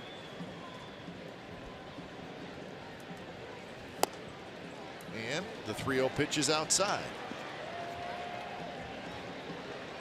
And Bob Melvin, well, he gave Migden every chance he could to get through 5 innings, and he just couldn't do it. So 4 2/3 innings, Migden's going to leave with a 7-4 lead, but he is not going to be able to get the W. You got to go 5. And with Adam Lind coming up, Lind with a double and a homer, it's time for the bullpen. When it's time for change, think Speedy Oil Change and Auto Service, your trusted oil change, tune-up, and repair experts.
You'll be able to stream every NBC Sports California broadcast on your desktop or mobile device. These games streamed on the go on the NBC Sports app. Ice cream. So Daniel Migden could not get through 5 innings. So he goes 4 2/3, 6 hits, a couple of walks, a couple of strikeouts, 2 on, 2 out, and Liam Hendricks comes in to face Adam Lind. So Hendricks with a 1-0 record, a 3.22 ERA. But obviously, if you're the starting pitcher, Daniel Migden, you're disappointed, but you got to get through 5.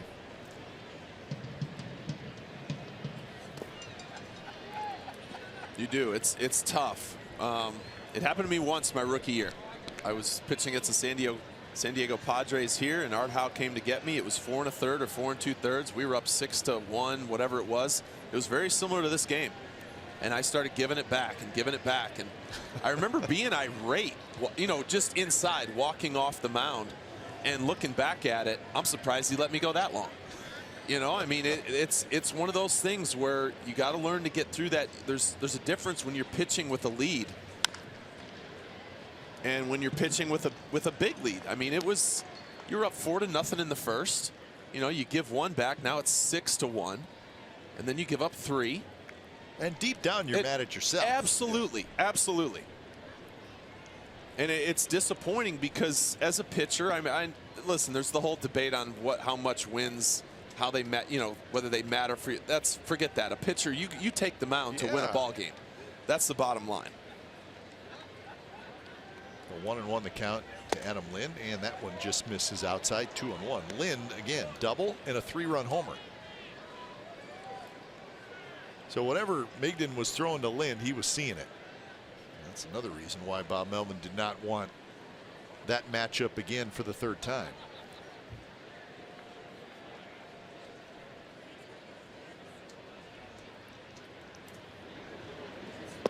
Lind takes low, and now it's 3-1. Michael Taylor is the on-deck hitter. This was the home run in the 3rd inning. There's just that hanging breaking ball. We saw the one earlier. It was a double down the right field line on a slider. That one was a curveball. And like you said, Lind was seeing the ball really well out of his hand, and you can't let him do any damage again. Missed outside, and now the bases are loaded. So all this with 2 outs. And it's only the 5th inning.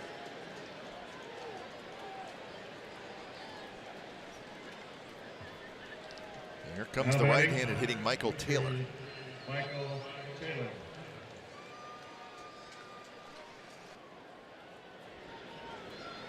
Taylor has walked and hit a fly ball to left field.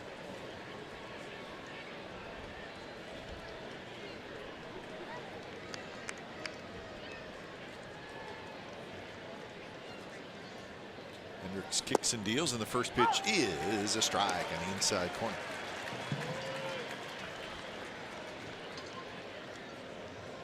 Murphy at 3rd, Zimmerman at 2nd, Lind at 1st.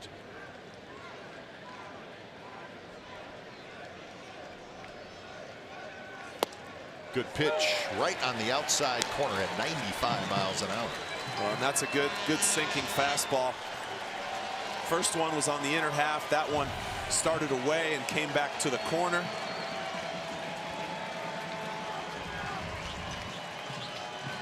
See if he goes back to that or maybe goes to that breaking ball. Either way, you got to expand here. Got to be careful of that bounced curveball with the guy on 3rd.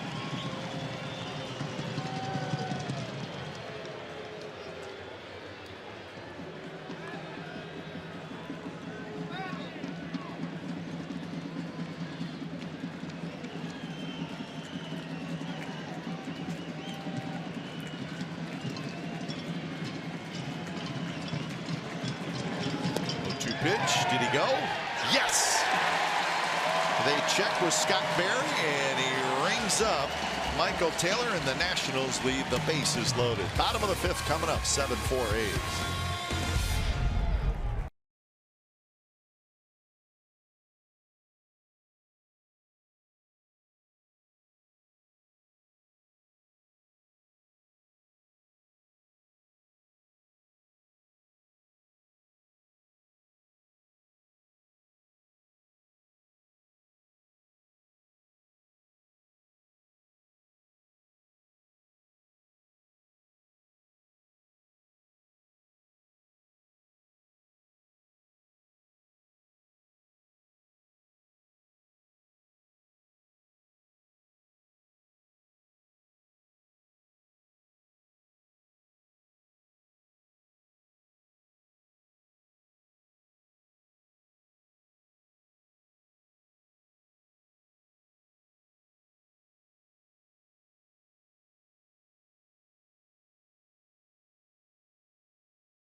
device. Watch every out-of-market regular season game live. Plus, get a free subscription to @Bat Premium, the #1 app for live baseball. Blackout and other restrictions apply. Visit MLB.tv for details.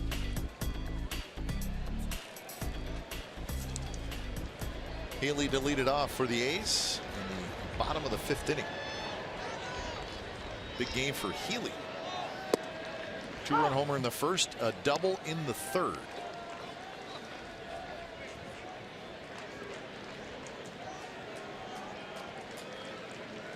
Healy 3 for 6 in the series.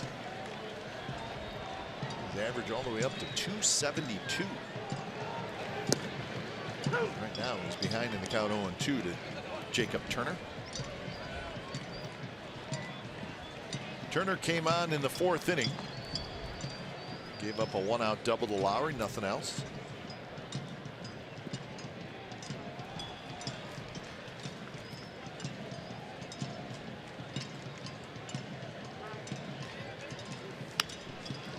A little flare behind first, and that will fall for a hit. And Healy's going to try for second, and he will make it with a sliding double.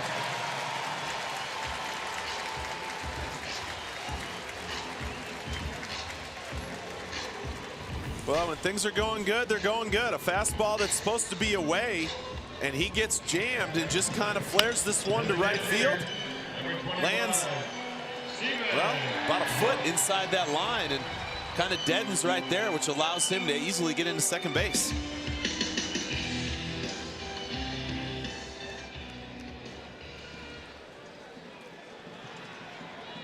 So a leadoff double, hit number 8 for the A's.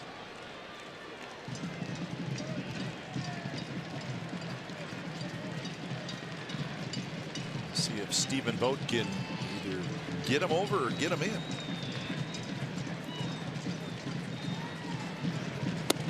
First pitch is not close. As we talked about Lowry smelling that double, Healy same thing. When you see it's going to bloop in like that, running all the way. 14th double on the year for Healy. Strike on the outside corner, 95 from Turner. So bullpen's the rest of the way.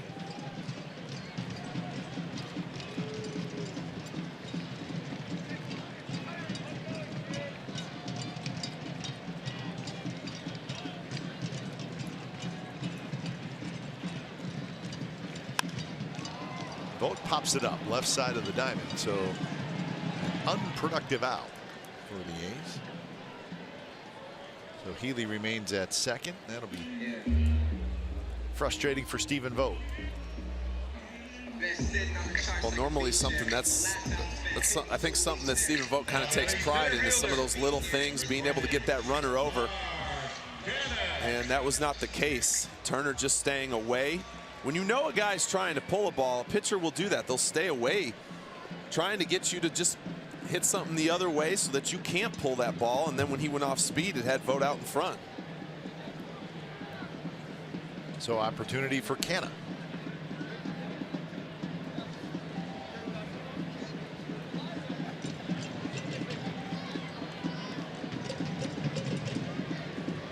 Canna has hit a fly ball to center field, and he has struck out.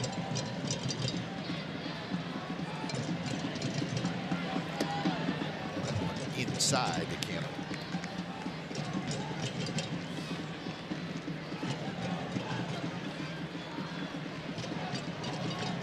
Ross went 3 innings for the Nationals. Migden went 4 2/3 for the A's, the 2 starters.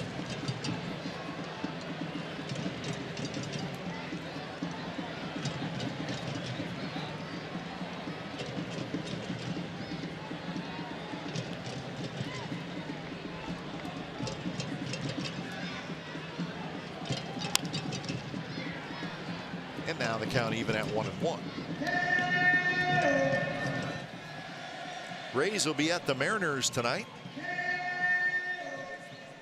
Mariners playing a little bit better lately. They've won 5 out of 6, including a 12-4 win last night, but they're going to be without their shortstop, Gene Segura. He hurt his ankle on Thursday. Read today where they think he's going to be out for like 2 months.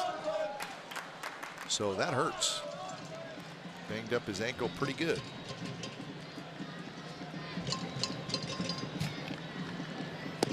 Well, the Mariners, they're not catching any breaks on the injury front either. I saw he went on the DL. Did they say what it was? No, he slid into second base and banged his ankle pretty good, and figure he's going to be out for a long time. Said it missed that much time. There must be some ligaments. Yeah, that's true. There may be something like that that's damaged. Maybe not surgery-wise, but something that's not good. It's a pretty good hitter. 3-1 the count now to Cannon. Cobb will pitch for the Rays in that game. Viglio for Seattle.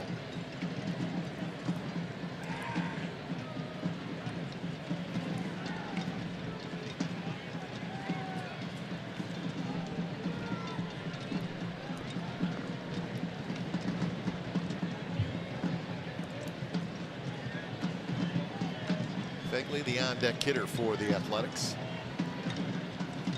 3-1 pitch is grounded, just foul down the third baseline. Can out in front, can out, hooked it.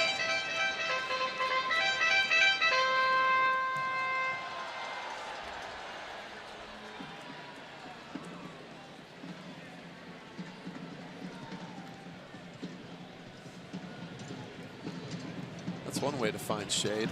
Mom holding the plate over her husband's shoulder. Asking a lot.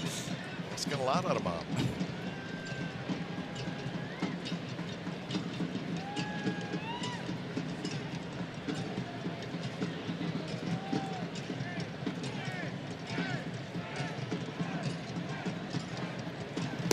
And a swing and a miss on the 3-2 fastball.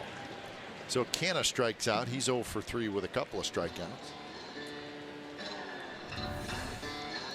This is just good old fastball right here. He slowed him down a little with the slider before, and able to throw this one right by him. And another situation where the A's have not been able to do anything with runner in scoring position.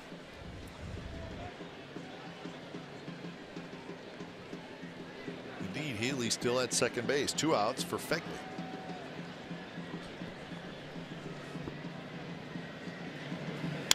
Fegley chops one left side.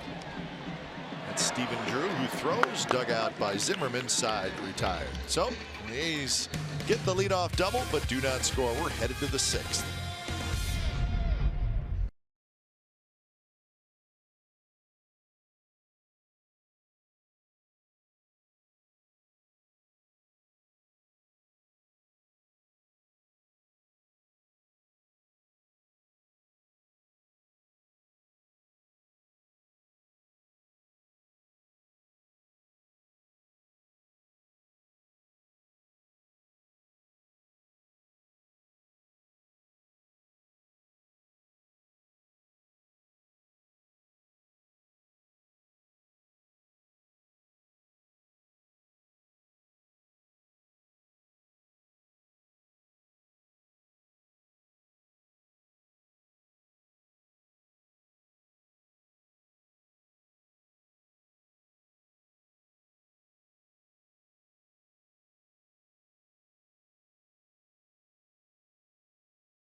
The NBC Sports California All-Star Teacher Program is here, recognizing teachers that make a difference. Make sure you visit NBCSportsCalifornia.com and cast your vote. The winner receives $20,000 for his or her school. Nice crowd today, 23,921 here at the Coliseum on a beautiful Saturday afternoon. He's with a 7-4 lead.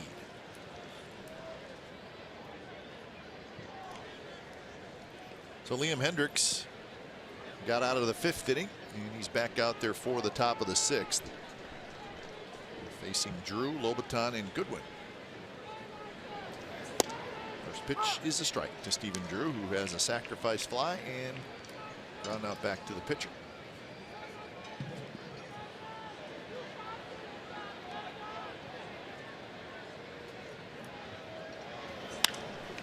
Sliced foul, 0-2.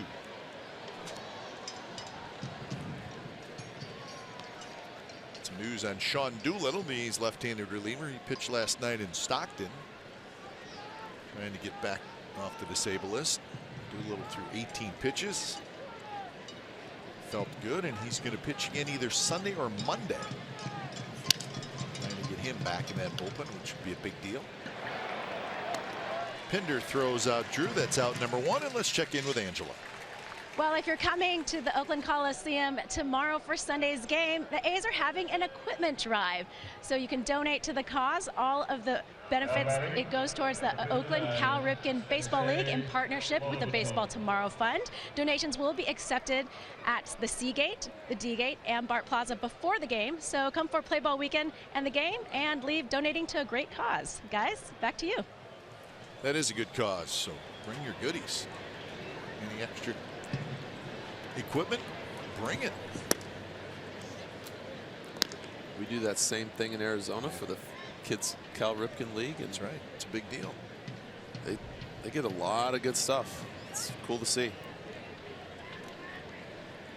Want to know what a Lobaton. Lobaton. Foul territory and just into the seats. So 1-1 the count.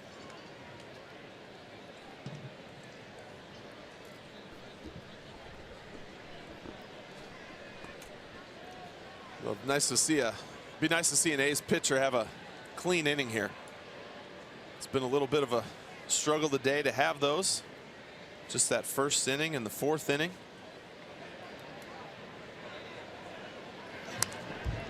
Lobaton now behind in the count, 1-2.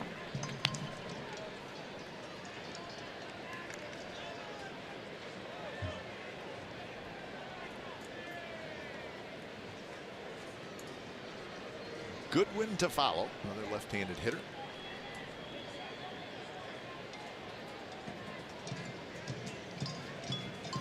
Swing and a miss. Good fastball from Hendricks. 2 cookouts here in the 6th inning.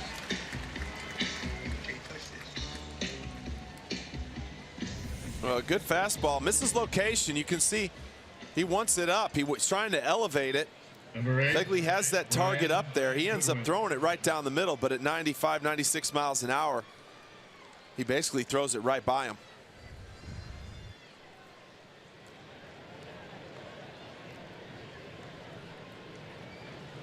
So here is Goodwin. After Goodwin's big night last night, today a fly ball to the left and a strikeout, and he takes a first pitch strike from Hendricks.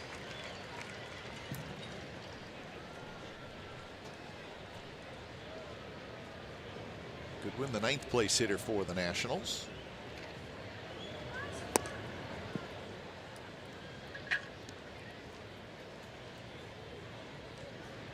The Nationals have Rendon on their bench. Matt Wieters, switch hitter.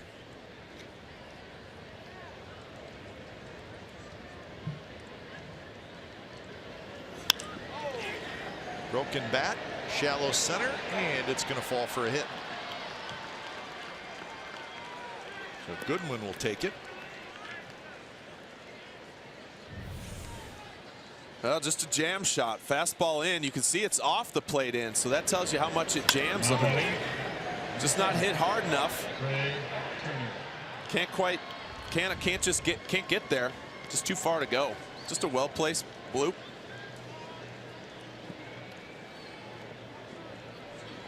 So now to the top of the order, and Trey Turner.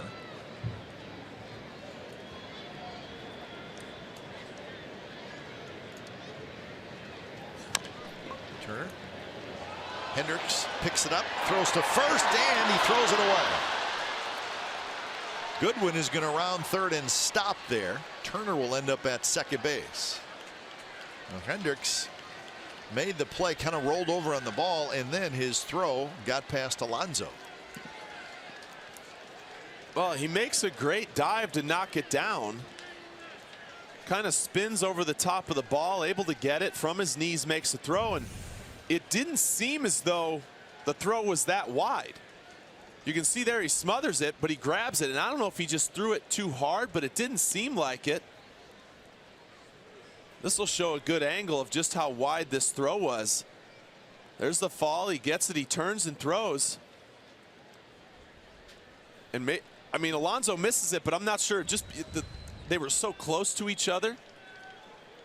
Yeah, the way he threw it, maybe Alonso just didn't have enough time to see it, but still think it's an error in the first baseman.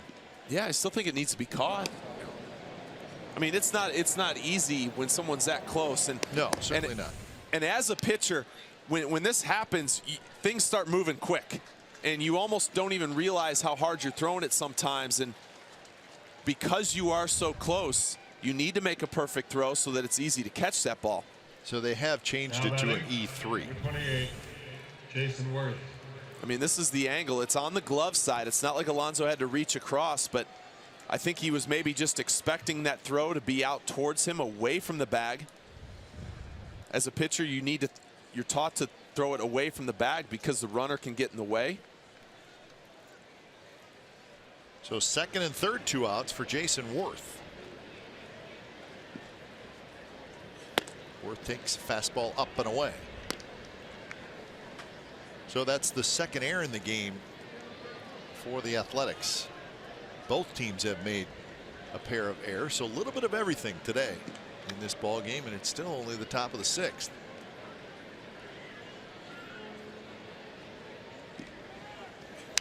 Worth taps it foul, and seems like watching Jason Worth over the years, Mark. He looks like a low ball hitter. And that one was right down where it looks like he likes it.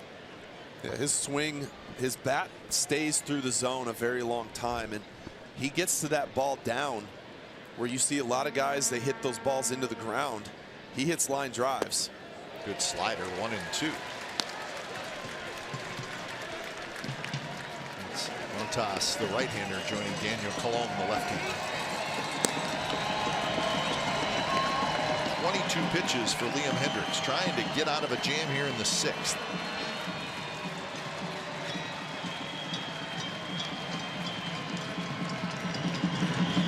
And he did. Slider, Worth waved at it, and Liam Hendricks gets the big strikeout. Strikes out a pair in the 6th. 2 left by the Nationals.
Oilers 2001 Division Series Game 4. The A's second baseman that day was F.P. Santangelo. And there he is right there. We'll tell you why this is important. This is F.P. with a double off El Duque over the head of Bernie Williams. Again, this is the 2001 Division Series. And that was the final game in F.P. Santangelo's career. It came right here at the Coliseum. So F.P. now the color commentator for the Washington Nationals on the TV side. Grew up in Sacramento. Played for both Bay Area teams. Played with the Expos, the Dodgers. Bounced around a little bit. All around good guy. You don't see too many highlights from that ALDS game. That was not a good game. I didn't know there were any highlights. You probably remember it a lot.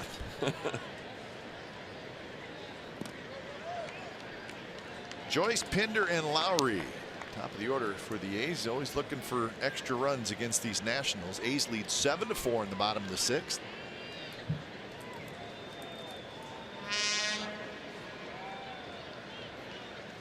Two-0 pitch. A low strike. Well, that didn't have to be a strike.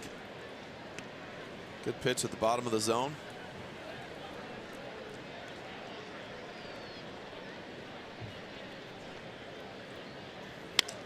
And there's a shot, backhanded.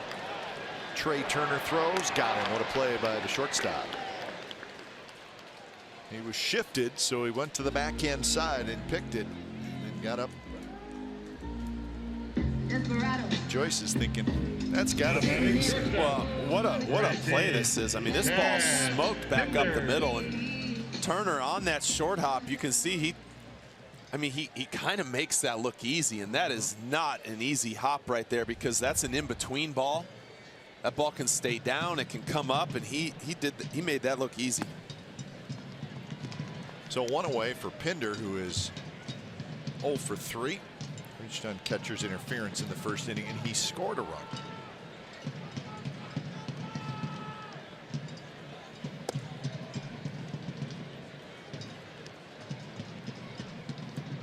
Lowry to follow. He's played Pinder straight up. We've seen Pinder have power to all fields. And this one is hit in the air. Goodwin shading his eyes, fighting it. And he's got it, 2-0.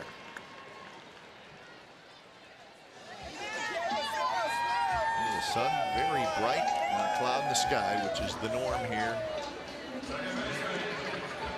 Coliseum. Funny, you played in the Midwest, so try to explain to people they play in the Midwest or East Coast, really anywhere else except California. There's always a little bit of a cloud cover or clouds in the area, and it's a much different sky here.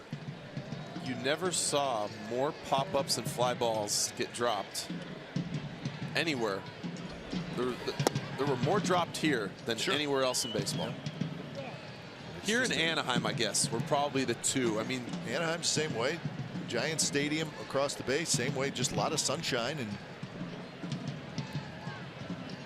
there's just no cloud cover anywhere. I remember one season, I think Troy Gloss at third base with the Angels might have dropped 3 himself. One of them actually went off his glove, and I still talk to him to this day at times. I still see him. One of them hit his glove and hit him right in the face. You know, and it's just, he still laughs about it, going, I couldn't catch a pop up there to save my life. But Chavi made it look easy.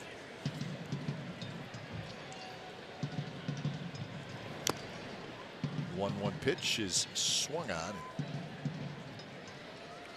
He's fouled at the plate, or Lobaton. You catch it and then drop it. Looks like they're going to give the catcher Lobaton a little break. Jed Lowry does the right thing, steps quite a ways away. See the home plate umpire Quinn Walcott dust off a plate that probably doesn't need to be dusted off. Checking on Lobaton. Well, I saw him shake his glove. It must have just been a little bit of a foul tip where it caught him a little funky, and it'll hit your thumb or twist your wrist.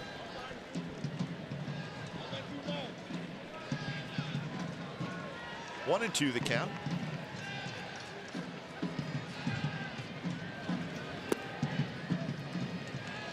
But catcher, when it's not a foul tip, not digging it out of the dirt, he's going to catch the ball in pretty much the same spot in his glove every time.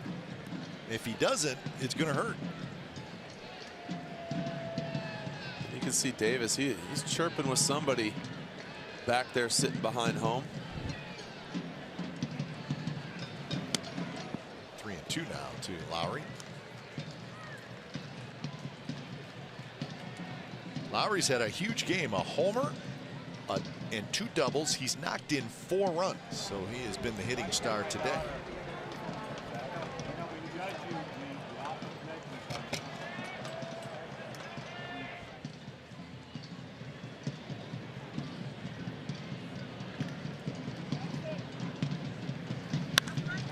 Driven down the right field line, but he got out in front, hooked it foul. Plenty deep, that's for sure.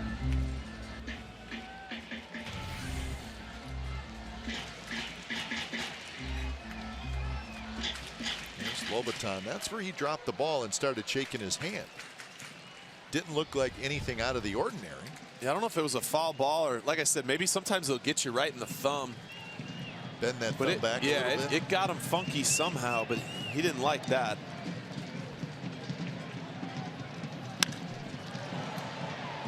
Picked up by Turner on another line drive from Lowry, and Turner throws him out. So pretty nice defense by the shortstop Trey Turner, and it helps Jacob Turner have a 3-up, 3-down inning.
Baseball on NBC Sports California is brought to you by the 2017 Jeep Cherokee with an EPA estimated 30 highway miles per gallon. By Southwest, yes to low fares with nothing to hide. That's transparency.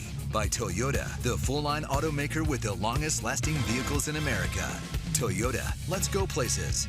By AAA, what does your insurance do when it's not doing insurance? It should do more. Go to AAA.com for more details. And by the all-new 2017 Chrysler Pacifica. I'm just guessing here that this guy's an A's fan. Looks like he's a Sacramento Kings fan as well. That's a good effort. We like him for that. The other arm might have all the other Bay Area sports teams on well, it. that's true. Daniel Colomb comes in. Third pitcher of the afternoon for the A's. 7-4, the A's leading. When it's time for change, think Speedy Oil Change and Auto Service, your trusted oil change, tune-up, and repair experts. So 22nd appearance for Colomb. 1-1. He's facing Murphy, Zimmerman, and Lind. Heart of the order. Well, Colomb pitched last night, 2/3 of an inning. 1 hit, 1 strikeout.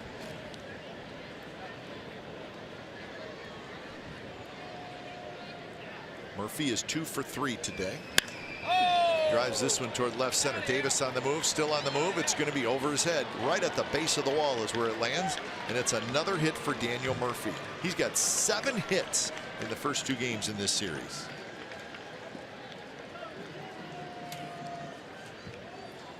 Well, he just continues to use the whole ballpark. This is a fastball that's middle, and you can see he's on the plate, so it's almost a little in on him. Kind of an inside-out swing.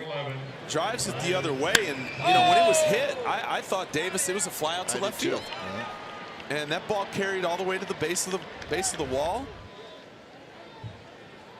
He's just such a good hitter, and the contact is so good. There's backspin on that ball, and that's why that ball went as far, even though it looked like it got in on him. The old backspin does it every time. Here's Zimmerman. To the backstop. Right back to Fegley. His throw to third. No. Healy arguing, said he's out. A's caught a break. That ball bounced right back to Fegley, and he made a great throw to third. Healy's saying, I got him. Watch how the ball bounces back. That doesn't happen very often. Well, it hits right off, comes right back, and if the tag was applied, the ball beat him. If the tag was applied, he's out. Yeah. The previous play. The A's should get this call. Should. Emphasis on should. I mean, what a throw from Fegley. First of all, as you said, you don't normally see a bounce like that. It ricochets right back, and then Healy's there in time.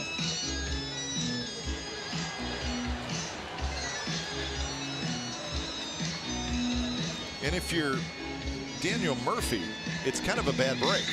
Without a doubt. Because you see the ball go past you and you're going and he's out. And I think Murphy knew it. And Murphy says it goes past. I'm going. Easy make to third, and the ball bounces right back to the catcher. Yeah, you have no chance of knowing that ball's going to bounce back like that. And normally, that's the first time I've ever seen it do that. So it doesn't happen much. So that's a big break for the Athletics as the call is overturned.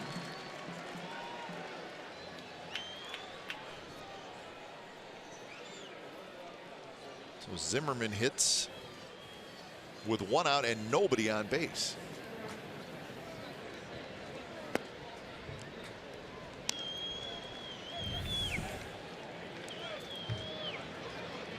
And here's another replay. Watch Healy right away. I got him.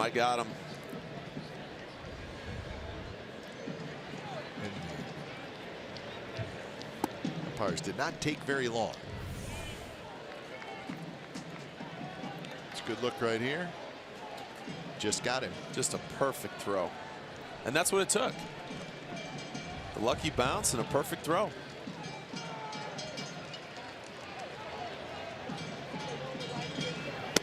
The 3-0 pitch, not close. Zimmerman walks.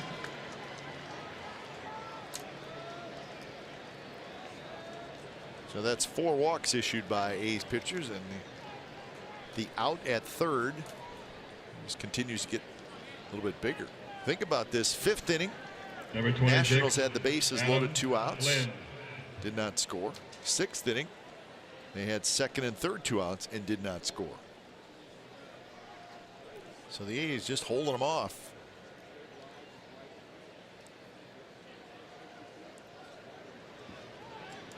Adam Lynn, double, 3-run homer, and a walk. The A's have yet to retire him.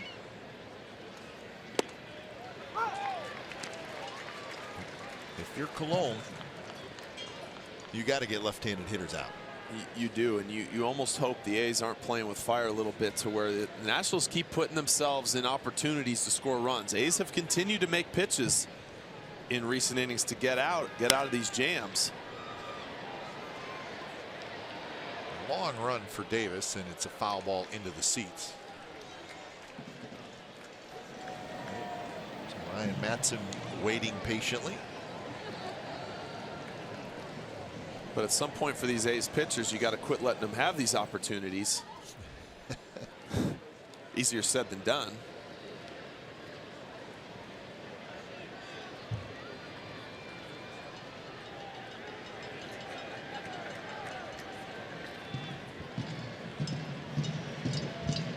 0-2 to Lynn. Michael Taylor is next. Swing and a miss. Got him with that big sharp breaking ball.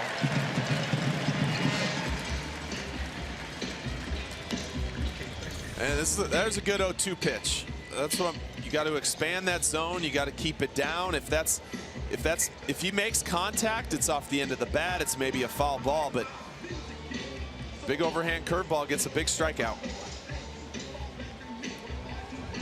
So Matson's going to come in to face Michael Taylor with 2 outs here in the 7th inning when it's time for change. Thanks, Speedy Oil Change and Auto Service, your trusted oil change, tune-up, and repair experts.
Copyrighted telecast is presented by authority of the Oakland Athletics and may not be reproduced or retransmitted in any form, and the accounts and descriptions of this game may not be disseminated without the express written consent of Athletics Investment Group, LLC.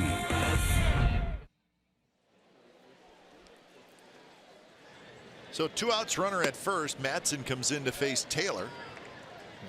Get out of this inning. Matson 1-3 with a 1.77 ERA, so he's having a very nice season.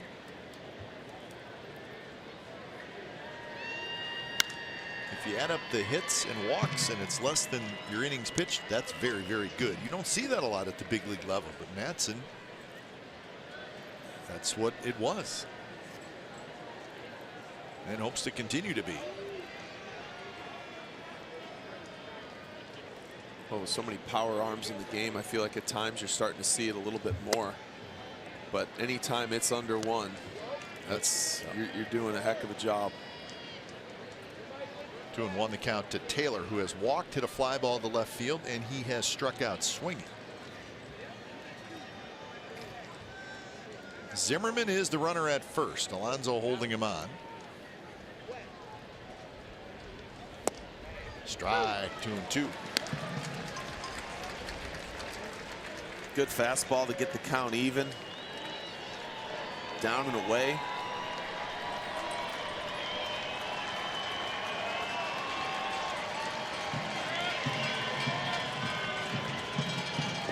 Breaking ball, and Taylor is able to just hold up. Taylor was the guy who struck out with the bases loaded in the 5th inning.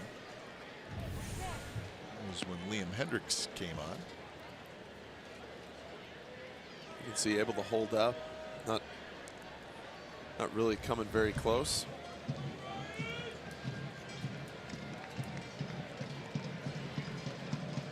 Three and 2. Zimmerman runs. Strike 3 called on the outside corner. Perfect pitch by Matson. So another opportunity loss for the Nationals. 7th inning stretch from the Coliseum. 7-4 A's lead.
of the game. And it's not just one, it's just Jed Lowry in all 3 of his hits.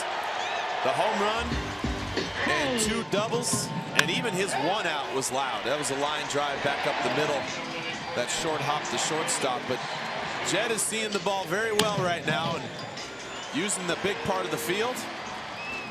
And it's nice with the A's offensive struggles recent. He stepped up today. So Chris Davis to lead it off, followed by Alonso and Healy, bottom of the 7th inning. So a big day for Lowry. Big day for Healy. And the A's trying to even up this series at a game apiece. It'll be Sonny Gray and Tanner Roark tomorrow. A couple of right-handers.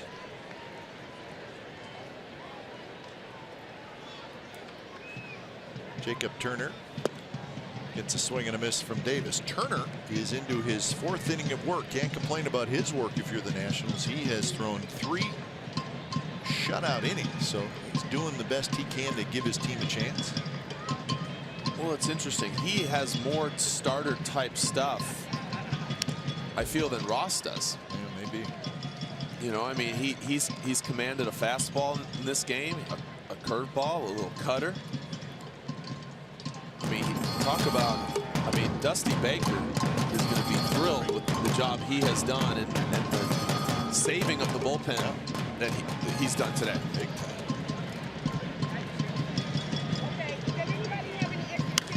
Chris Davis fouls it back. Turner has given up 2 hits, a couple of doubles. He has not walked anybody, and he has struck out 1.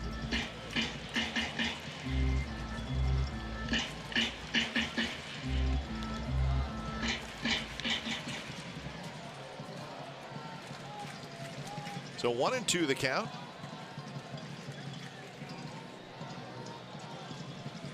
Davis has struck out twice and grounded to short. Reaches for that one and rolls it past Chip Hale.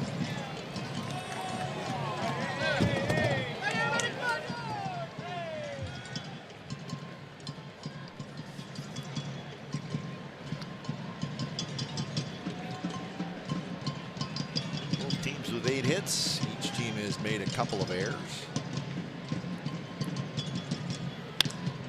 A line drive and a base hit to right center field for Chris Davis. Chris Davis gets his first hit.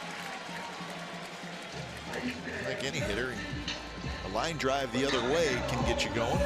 Well, we've seen Davis underneath the ball in this series so far. This one he's able to get behind it, drive it the other way. Such a better swing. We've seen him have a lot of foul balls. Just missing it, just missing a lot of pitches, a lot of foul balls coming back towards us. So leadoff man aboard, and here's Yonder Alonso.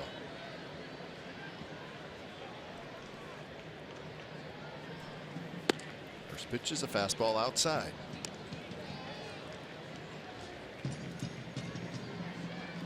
Alonso, single, a walk, and a line out. He has scored twice.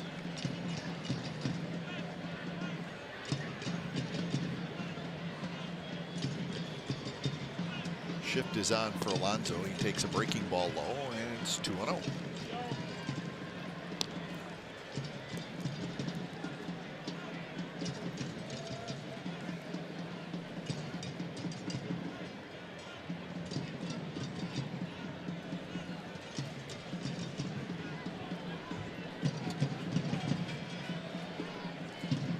The count. And now it's 3-0.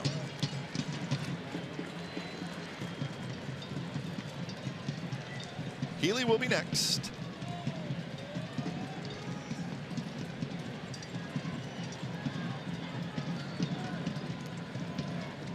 Well, 3-0 the count to Yonder Alonso. That one is belted left center field, and that baby's gone.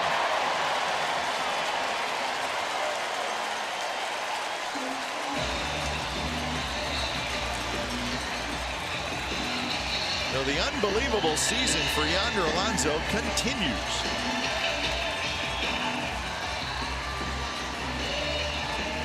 Well, I'll tell you what, there's not many times you're going to see somebody on a 3-0 go the other way.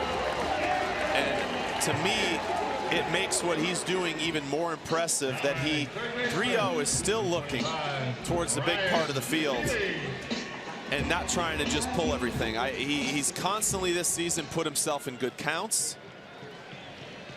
And when you're taking good swings and you're feeling good, that's pretty impressive to see that. So here's Healy. He takes a breaking ball low. So Lowry with a homer, Healy with a homer, and Alonso with a homer. So the A's have now hit 5 home runs in this series.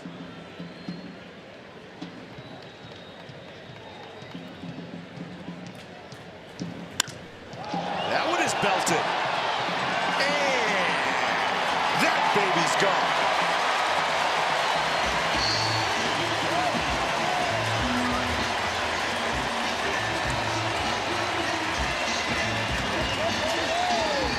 For 4, 2 doubles, 2 home runs for Healy.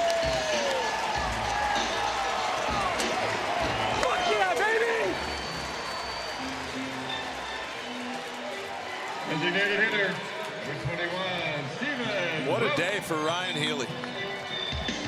He has not missed the mistakes. Just jumping all over that high fastball. Still nobody out, and here's Vogt. So it's now a 10-4 A's lead. So here's the first one. Here's Alonso, a fastball away. And like I said, 3-0 count. Going towards left center.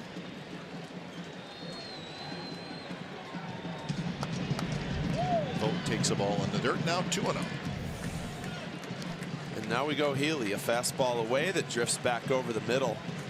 And being aggressive on that first pitch, looking to do damage. He wants to get ahead right after giving up a home run.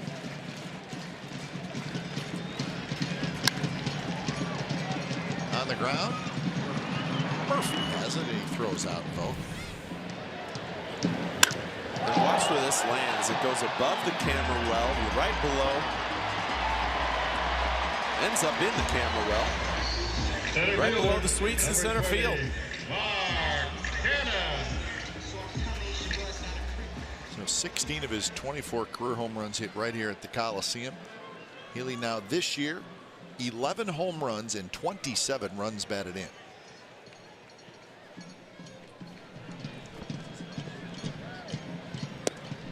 First pitch to Canna in for a strike. So we were just talking about how Jacob Turner was rolling along, but this inning wheels have kind of fallen off. Well, but sometimes you'll see that with the long guy. There's not many times they really have to go 3-4 innings. He's also at what, 55 pitches.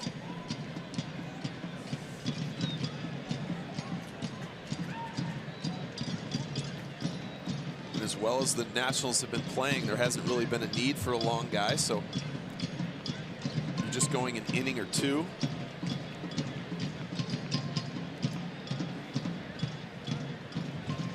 Pitches outside. Healy came in hitting 265. He's now hitting 279. Romero, the left-hander, starts to throw. Nationals with a couple of lefties in their bullpen. Romero and the veteran Oliver Perez.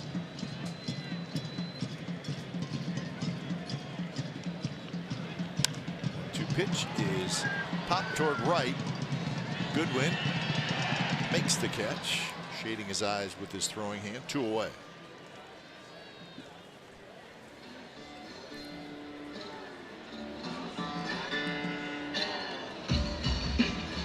Well, have yourself a day, Ryan Healy.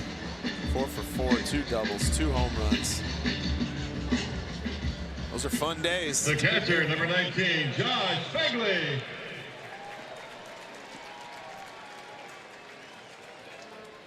2 away for Fegley.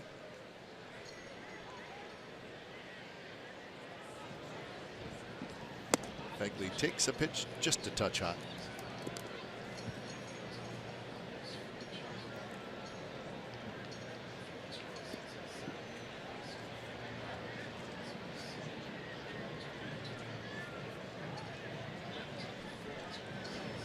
Fegley swing and a miss off speed pitch from Turner. Fegley has singled and scored, hit a fly ball to right field, and he has grounded to third.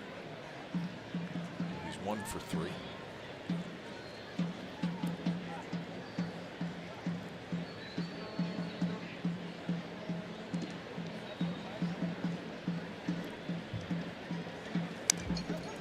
Off the end of the bat, right to the backstop.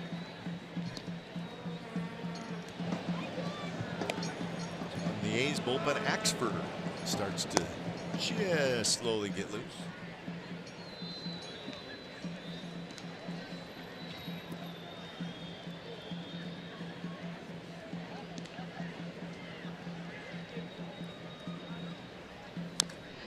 Again, foul. It's that good, hard, like a sinker or something. 89 miles an hour. A lot of downward movement from Turner.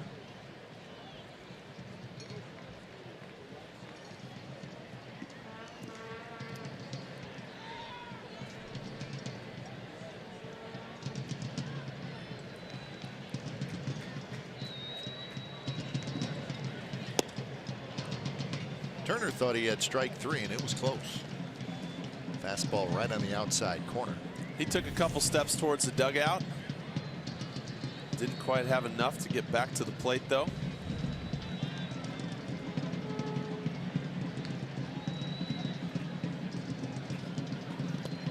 And now it's a full count.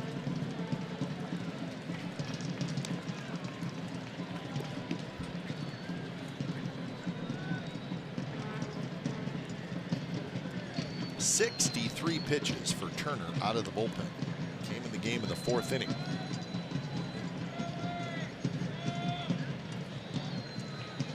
Payoff pitch to Fegley, and he misses badly inside. So the inning continues, but not before we get a new pitcher. So it's going to be the left-hander Romero, Romero. So Turner was very good for 3 innings, but the 4th inning got him. So we got a left-hander coming up. Left-hander coming in. 10-4 A's.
Oakland wraps up on Father's Day, Sunday, June 18th. 15,000 fans will get a Marcus Simeon starting lineup action figure presented by Ashby Lumber and Humboldt Redwood Company.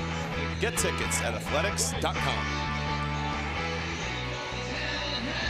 Part of a good homestand. The Yankees and the Astros come in. It's a pair of 4-game series. How about that? Romero takes over, the lefty. 2-2 with a 5.32 ERA. So he's in to face Joyce. Fedley, the runner at second, 2 outs. The A's have scored 3 times. First pitch, not close. Closing in on the 3-hour mark for today's game. It's the bottom of the 7th inning.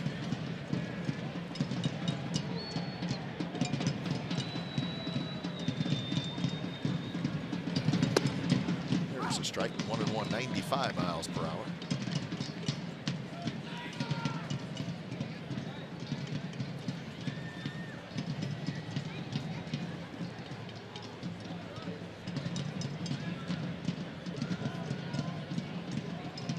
Joyce is 0 for 3. He walked and scored in the 2nd inning. 97 miles an hour, but it's a ball.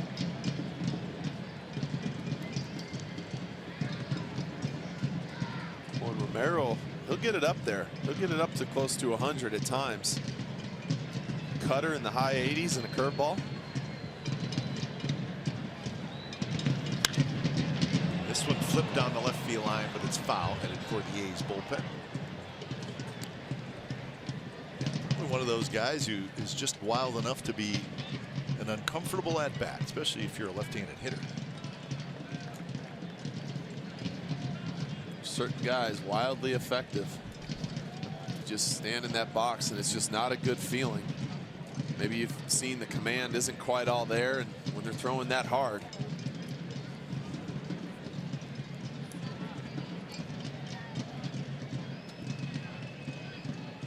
2-2 pitch.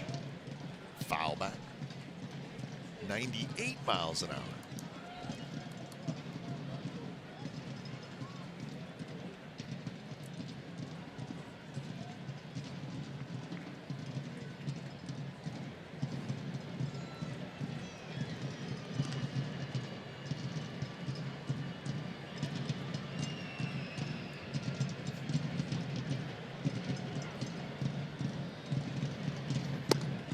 Just missed outside again, so it's 3-2.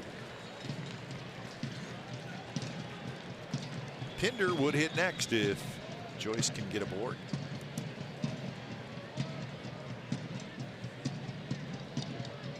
Ten to 4, the A's lead. Couple of home runs for the A's in the 7th inning.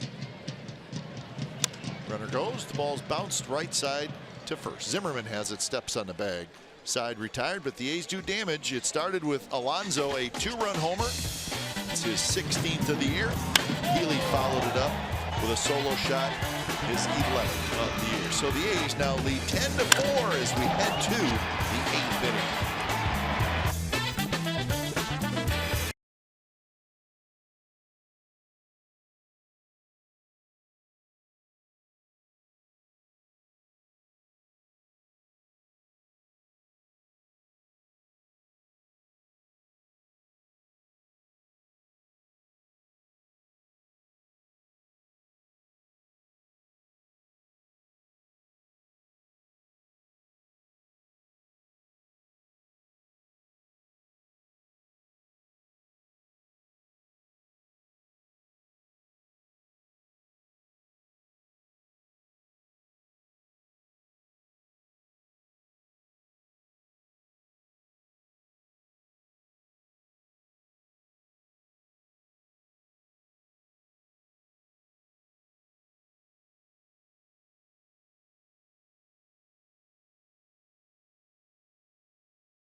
4 home runs hit by the Athletics today, so yeah, flexing their muscles. Rajay Davis comes into the game. He's in center. Trevor Pluth comes in at third. So Canna is out, and Healy is out. Madsen stays in. Madsen got a big out in the 7th inning. Struck out Taylor to end the inning. Nationals have stranded 8 through the first 7 innings. Migden, Hendricks, Colomb, and now Madsen.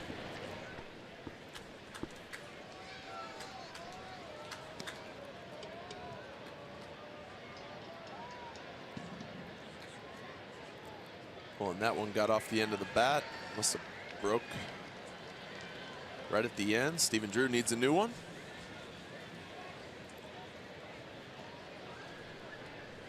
Catching the cup of that bat. Drew is 0 for 2. He had a sacrifice fly back in the 2nd inning. 1-2 the count.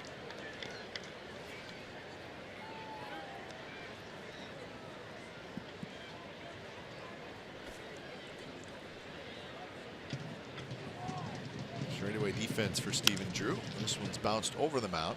Backhanded by Lowry. Throws on the run, and that's out number 1. All right, check this out. Good stuff. It's our unlimited baseball break brought to you by T-Mobile. So today, Lowry 2 doubles and a home run. Healy 2 doubles, 2 home runs. First A's duo to each have 2 doubles and at least a home run in a game since July 20th, 1969. Game 2 of the doubleheader. Reggie Jackson and Sal Bando did it. How about that? Got to go back to 1969. So 2 doubles and a home run in the same game. It's pretty cool. 2 different players, 2 different teammates. Alonso scoops up that tough hop. So 2 quick outs here in the top of the 8th inning. It still amazes me of all the games that have been played when you come up, you know, stats like that, yeah, numbers like that. It's from that long ago. It's pretty cool. Then you got to kind of start thinking. So 2 doubles and a home run in a game. 2 different guys. You don't see it a lot. No. But you wouldn't think it would be that rare. Yeah, that's the thing. 69 is a long time ago. I see a fair amount of Reggie Jackson jerseys.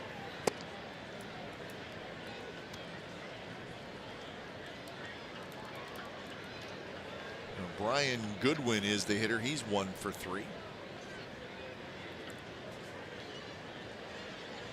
think 69 was the year that Reggie sort of came onto the baseball scene in a big way.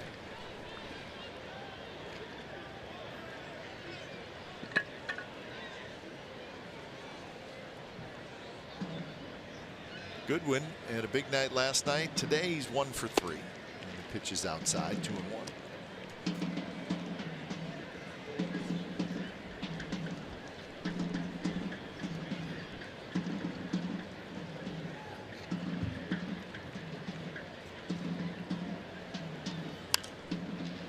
One hit foul left side.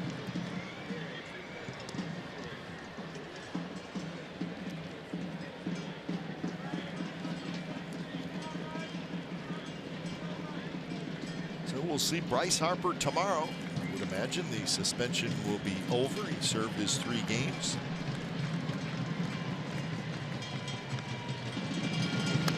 Can't be in the dugout when you're suspended, so I guess you can be at the ballpark, but you can't be in the clubhouse or in the dugout. Right? I haven't seen him though. I have not seen him. He'll be hiding out. If he wants, he can come on with us for an inning. It's up to him.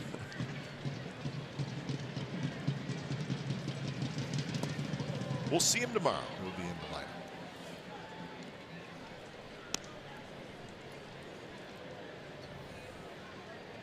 lineup. This is just a breaking ball that Madsen yanks a little bit. 3-2. We'll see if he goes to a changeup or a heater. Yep, heater away. over Matson's head. Pinder charges quickly to first. Got him. So 3 ground ball outs for Matson, and we are going to the bottom of the 8th. 10-4, the A's lead.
Your local Toyota dealers. 4-8-2 for the Nationals, 10-11-2 for the Athletics. Some crooked numbers up there for the A's. That's always good to see. They knocked out Joe Ross after 3 innings. Daniel Migden was 1 out away from qualifying for a win, but he could not do it. In the story today, Ryan Healy, 4 for 4, 2 doubles, 2 homers. Lowry's got a homer and 4 RBIs. And lots of home runs today. The A's have hit 4. So here's Pinder, Lowry, and Davis to follow in the bottom of the 8th inning.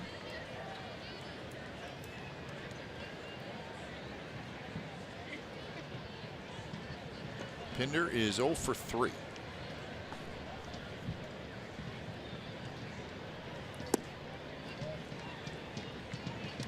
Romero came in and got Matt Joyce to end the 7th inning. Ross went 3 innings. Jacob Turner went 3 2/3.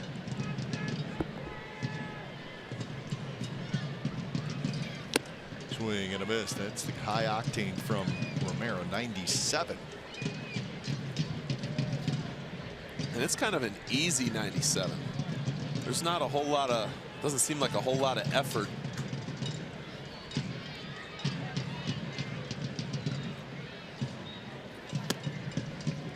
Post pitch must have been a little high as Lobaton turns around and asks Quinn Walcott, where was that? 3-1 the count. Come on, Quinn. That's what Lobaton is saying, not us. Foul straight back.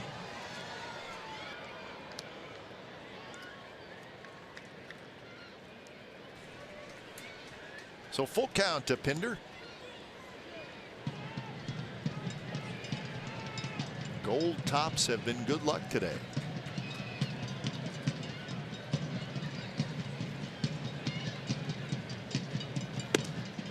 Inside on the 3-2 pitch, and it's a leadoff walk.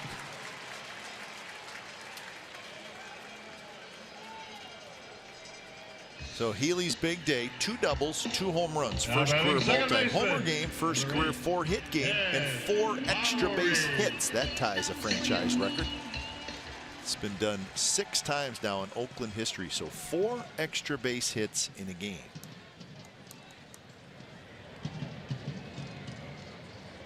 So he's going to enjoy the rest of the game as Trevor Plouffe is in. Let's not forget about Jed Lowry with his 2 doubles and a home run. He's knocked in 4. gets a extra base hit. Got to put him on that list.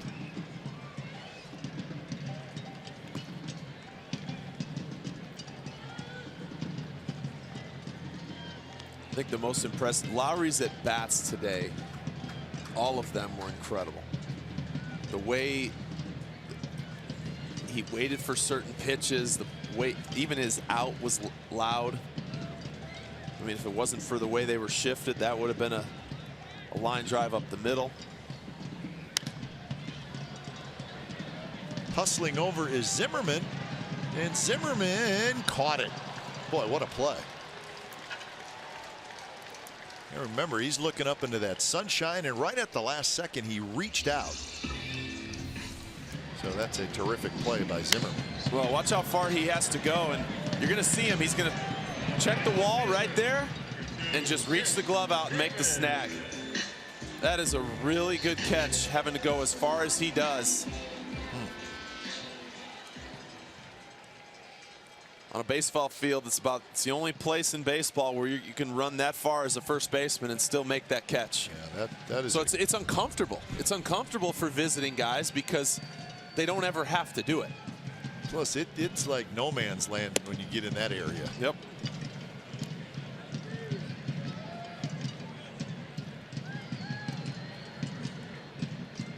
So with the 1 out, Chris Davis hits for the 5th time. He's 1 for 4.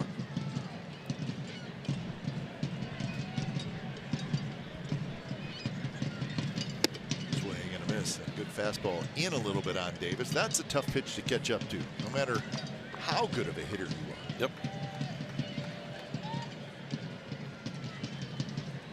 It's the bobblehead today. The salute.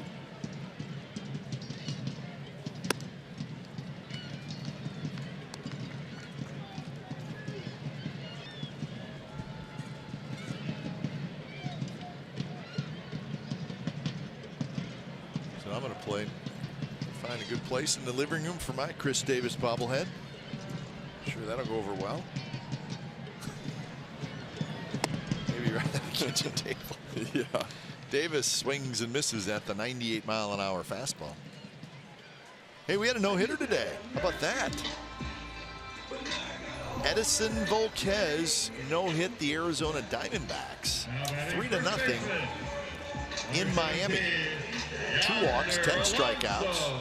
The 6th no-hitter in Marlins history. They haven't been around that long. So congratulations to Edison Volquez, a free agent signing this past offseason. He has not pitched great for the Marlins. That was just his 2nd win this year, but that's a good one. So Diamondbacks, a pretty darn good hitting team. They have a good lineup. But that goes to show you anything can happen at any given day you show up at a ballpark. I mean, Volquez has struggled almost the first 2 months. Yep. He was always that mystery guy for me, especially when he was with the Royals. A little bit. Had very so-so seasons, and then when they were on that playoff run, all of a sudden he's 95, 96, and just dealing in the playoffs.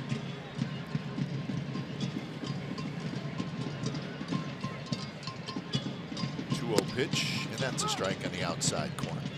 99 miles an hour.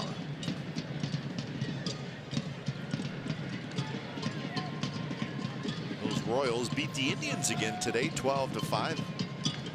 So the last place Kansas City Royals beat the Indians 2 games in a row. Strike on the outside corner. Yankees shut out Toronto 7-0. Did Aaron Judge hit a home run today at BI? No, Aaron Judge did not hit a home run. But in the 8th inning, the Yankees hit 4 home runs. That's it? That's it. Gardner, Holiday, Castro, Gregorius all homered in the 8th inning. 7-0 Yankees over the Blue Jays. It's hard to do.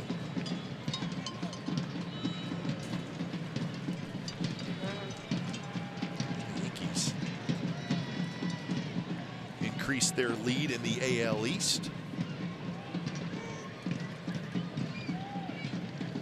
3-2 to Yonder Alonso, and with 2 outs, Pinder, the runner at first, will take off. He's got a sprinter stance. Here he goes, and it's low. So Romero with his second walk this inning. Well, another good at bat from Alonso. Take the 2 strikes that were thrown to him were painted at 99 and 98. And then he's able to spit on that fastball at 99 down in the zone.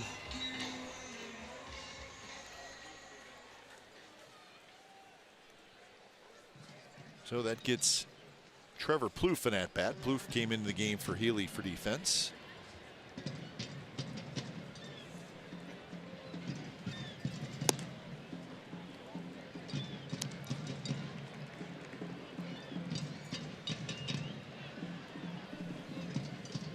Axford throwing for the A's. It looks like he's going to come in and pitch the 9th inning. The A's with a 6-run lead.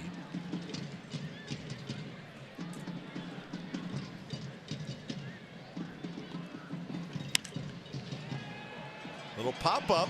Got a chance to fall. No. Turner makes a very nice running play. Cradles it. Side retired. Couple of runners stranded for the A's. So we've reached the 9th inning. It's 10-4 A's, and John Axford is coming in.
So 10-4 A's lead, 3 outs away from evening up this series at a game apiece. And it's John Axford who comes in. He's the 5th pitcher for the A's today. He pumps in strike to the leadoff man, Trey Turner. Just the 6th appearance for Axford. Opened the season on the disabled list, so he's still trying to find a little rhythm.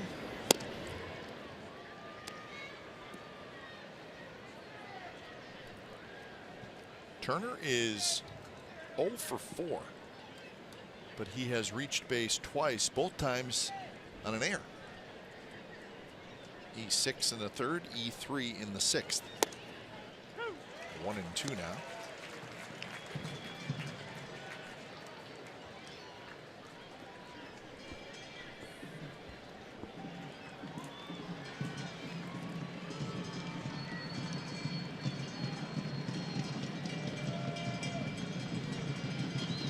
Delivers. Big curve blocked by Fegley. And you can see watching Axford just that crispness, his location just isn't quite what we'd normally see from him. Kind of like, as you said, still just kind of feeling for it just a little bit. That all comes when you start getting a few more innings.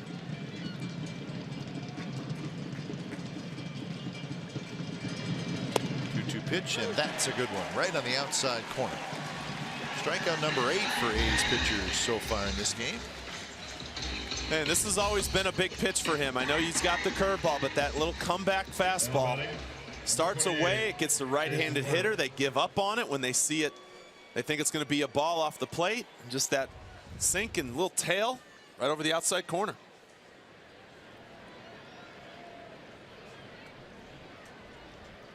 So here is Jason Worth.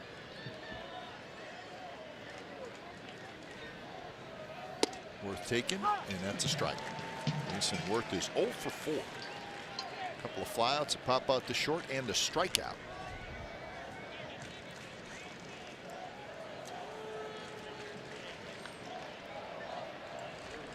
Daniel Murphy waits in the on-deck circle. The curve stays high. Hey, stay tuned after the game for A's Postgame Live, presented by State Farm. Mindy Buck, Dave Stewart, Dallas Braden standing by in the studio, and they'll cover it all, and we're going to talk to that guy, Ryan Healy. So we'll look forward to that. So stick around for A's Postgame Live after the game. Ryan Healy 4 for 4 with 2 doubles and 2 home runs. He's knocked in 3.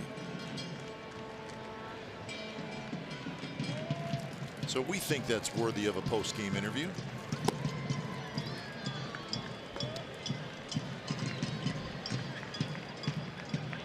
Three and 1 to Worth.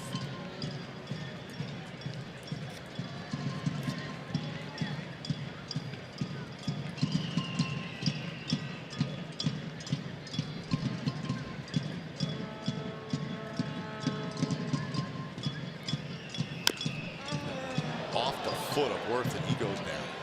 Hard sinking fastball running down and in on Worth, and that's generally the pitch that you're going to foul off on your foot or your leg or your ankle or wherever. Well, he tends to do this a lot, and it goes right off the end of his toe on the inside of his foot. Oof. It's not a good feeling, and it will put you down. And for a while there, he didn't want to get up. And to make things worse, if you're Axford, you go right back in there with another sinker. Yep. And they're going to come out and check on Worth, and he is, his hands on his knees. He's not doing great.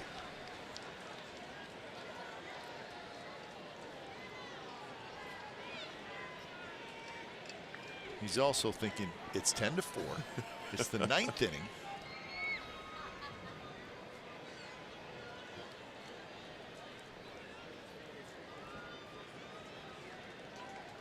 What's funny is he's not moving. He's really not. It was his left. Looked like maybe the inside of his foot. Yeah, the inside of his, just short of his toes, maybe. I mean, it'll make your foot go numb if it hits it on the right spot. I'm going to take that shoe off, and he's going to see some different colors on his foot. It's always the worst having to ice your foot too. Feels a little colder. Oh, it's not. That's not fun.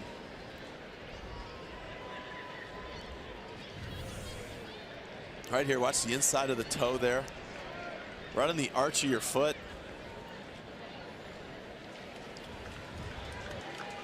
So Worth is going to stay in the game.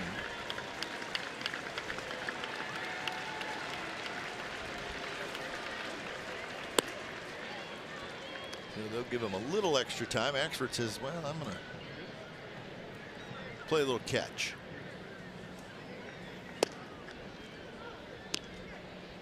So the count is full to Worth.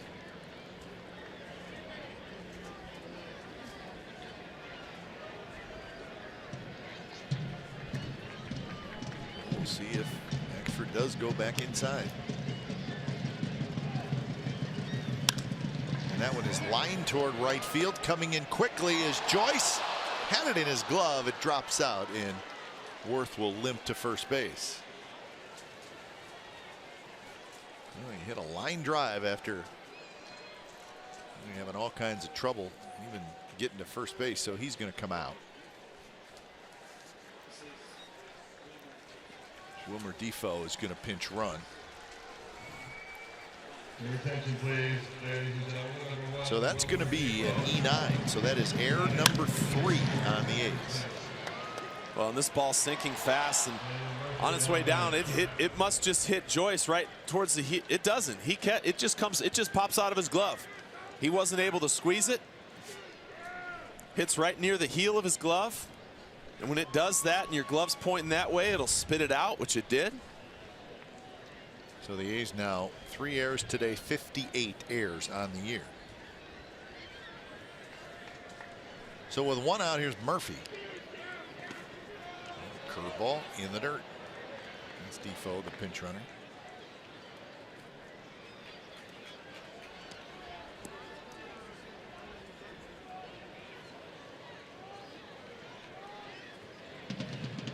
Like any manager, Bob Melvin likes a clean ball game. Who doesn't, right? Absolutely. It's just we haven't seen a lot of those. Yeah, not enough. I mean, defense or lack of will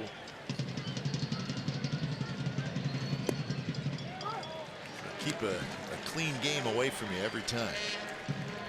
Well, and to me, the hardest part about as many errors as the A's have made is then it causes so many more pitches to be thrown. Sure. And what that does to your bullpen, and what that it's all a trickle-down effect, whether the errors happen with the starter. And that hits Murphy. That will not sit well with the Washington Nationals. Certainly wasn't done on purpose, but and he's limping to first base.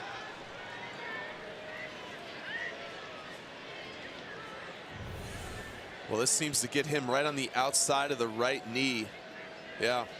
As he tries to get out of the way, he would have been better off trying to go forward, but you can't. When a ball pitches 95 miles an hour, you don't have time for that. Like you said, there's no intent. He just yanks it, but it goes right off the outer part of the knee, maybe catching the edge of the kneecap, and that's another one that's going to leave a mark.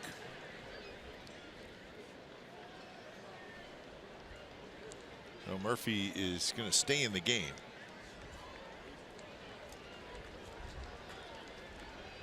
So 2 on 1 out, and here's Zimmerman.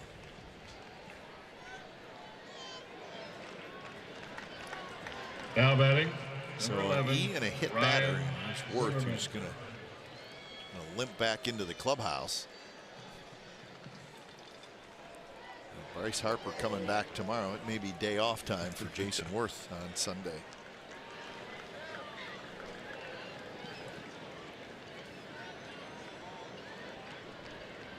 Here's Zimmerman.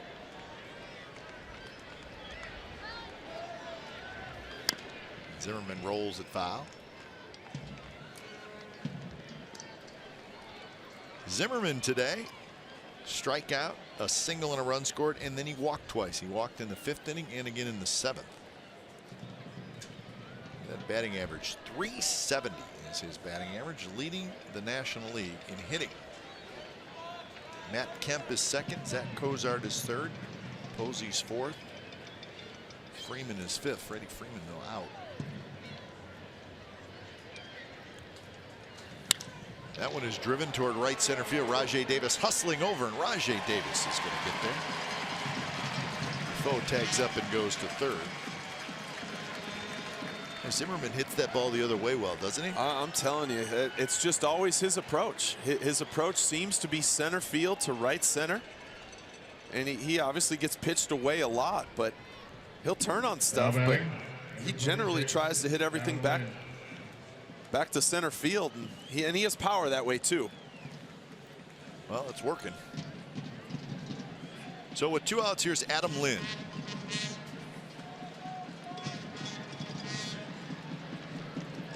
Seagulls are moving in. They're sensing dinner. That's what they're doing. We got a lot of them today. Yep.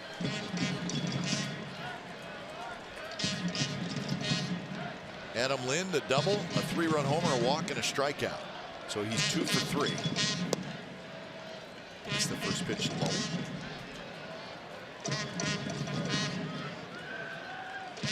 Shift is on for Lind.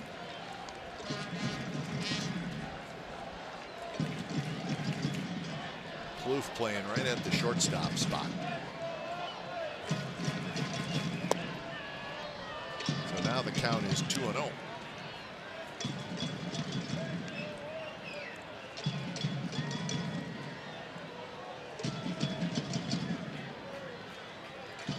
Defo, the runner at third, could probably steal home if he wanted to.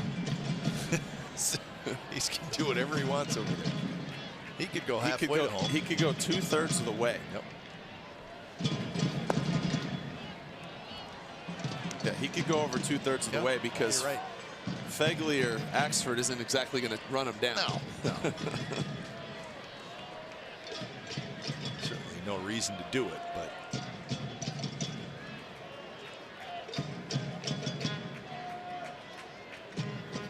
3-0 pitch is low, and the bases are loaded.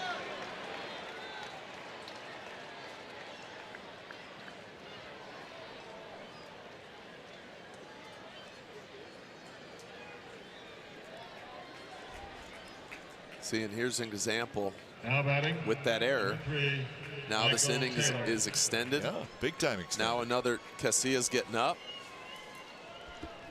Hey, if the A's closer gets up, that's a win for the Nationals. That's exactly right. So Michael Taylor will hit. First pitch to Taylor. That's a strike. Walk, fly out, and 2 strikeouts for Michael Taylor.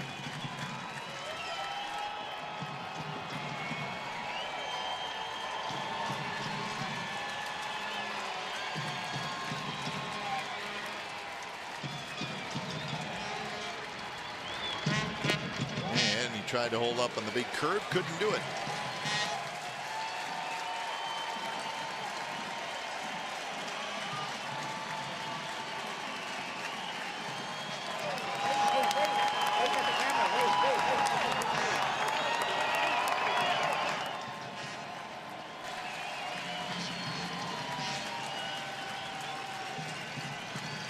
Oh, 2. Curveball popped up foul territory. Alonso is there, and he's got it, and that's the ball game. So it took a while, but the A's get the win, and they tie up this series at a game apiece. And it'll be the rubber game tomorrow with Sonny Gray on the mound for the Athletics. Time of game was 3 hours and 33 minutes. The attendance 23,921. Final score today on a beautiful Saturday afternoon. It's the Oakland Athletics 10 and the Washington Nationals 4. So A's post-game live presented by State Farm is coming up next. Plenty to talk about, and we're going to chat with star of the day. That's Ryan Healy. Mindy, Stu, Dallas standing by in the studio. Take it away.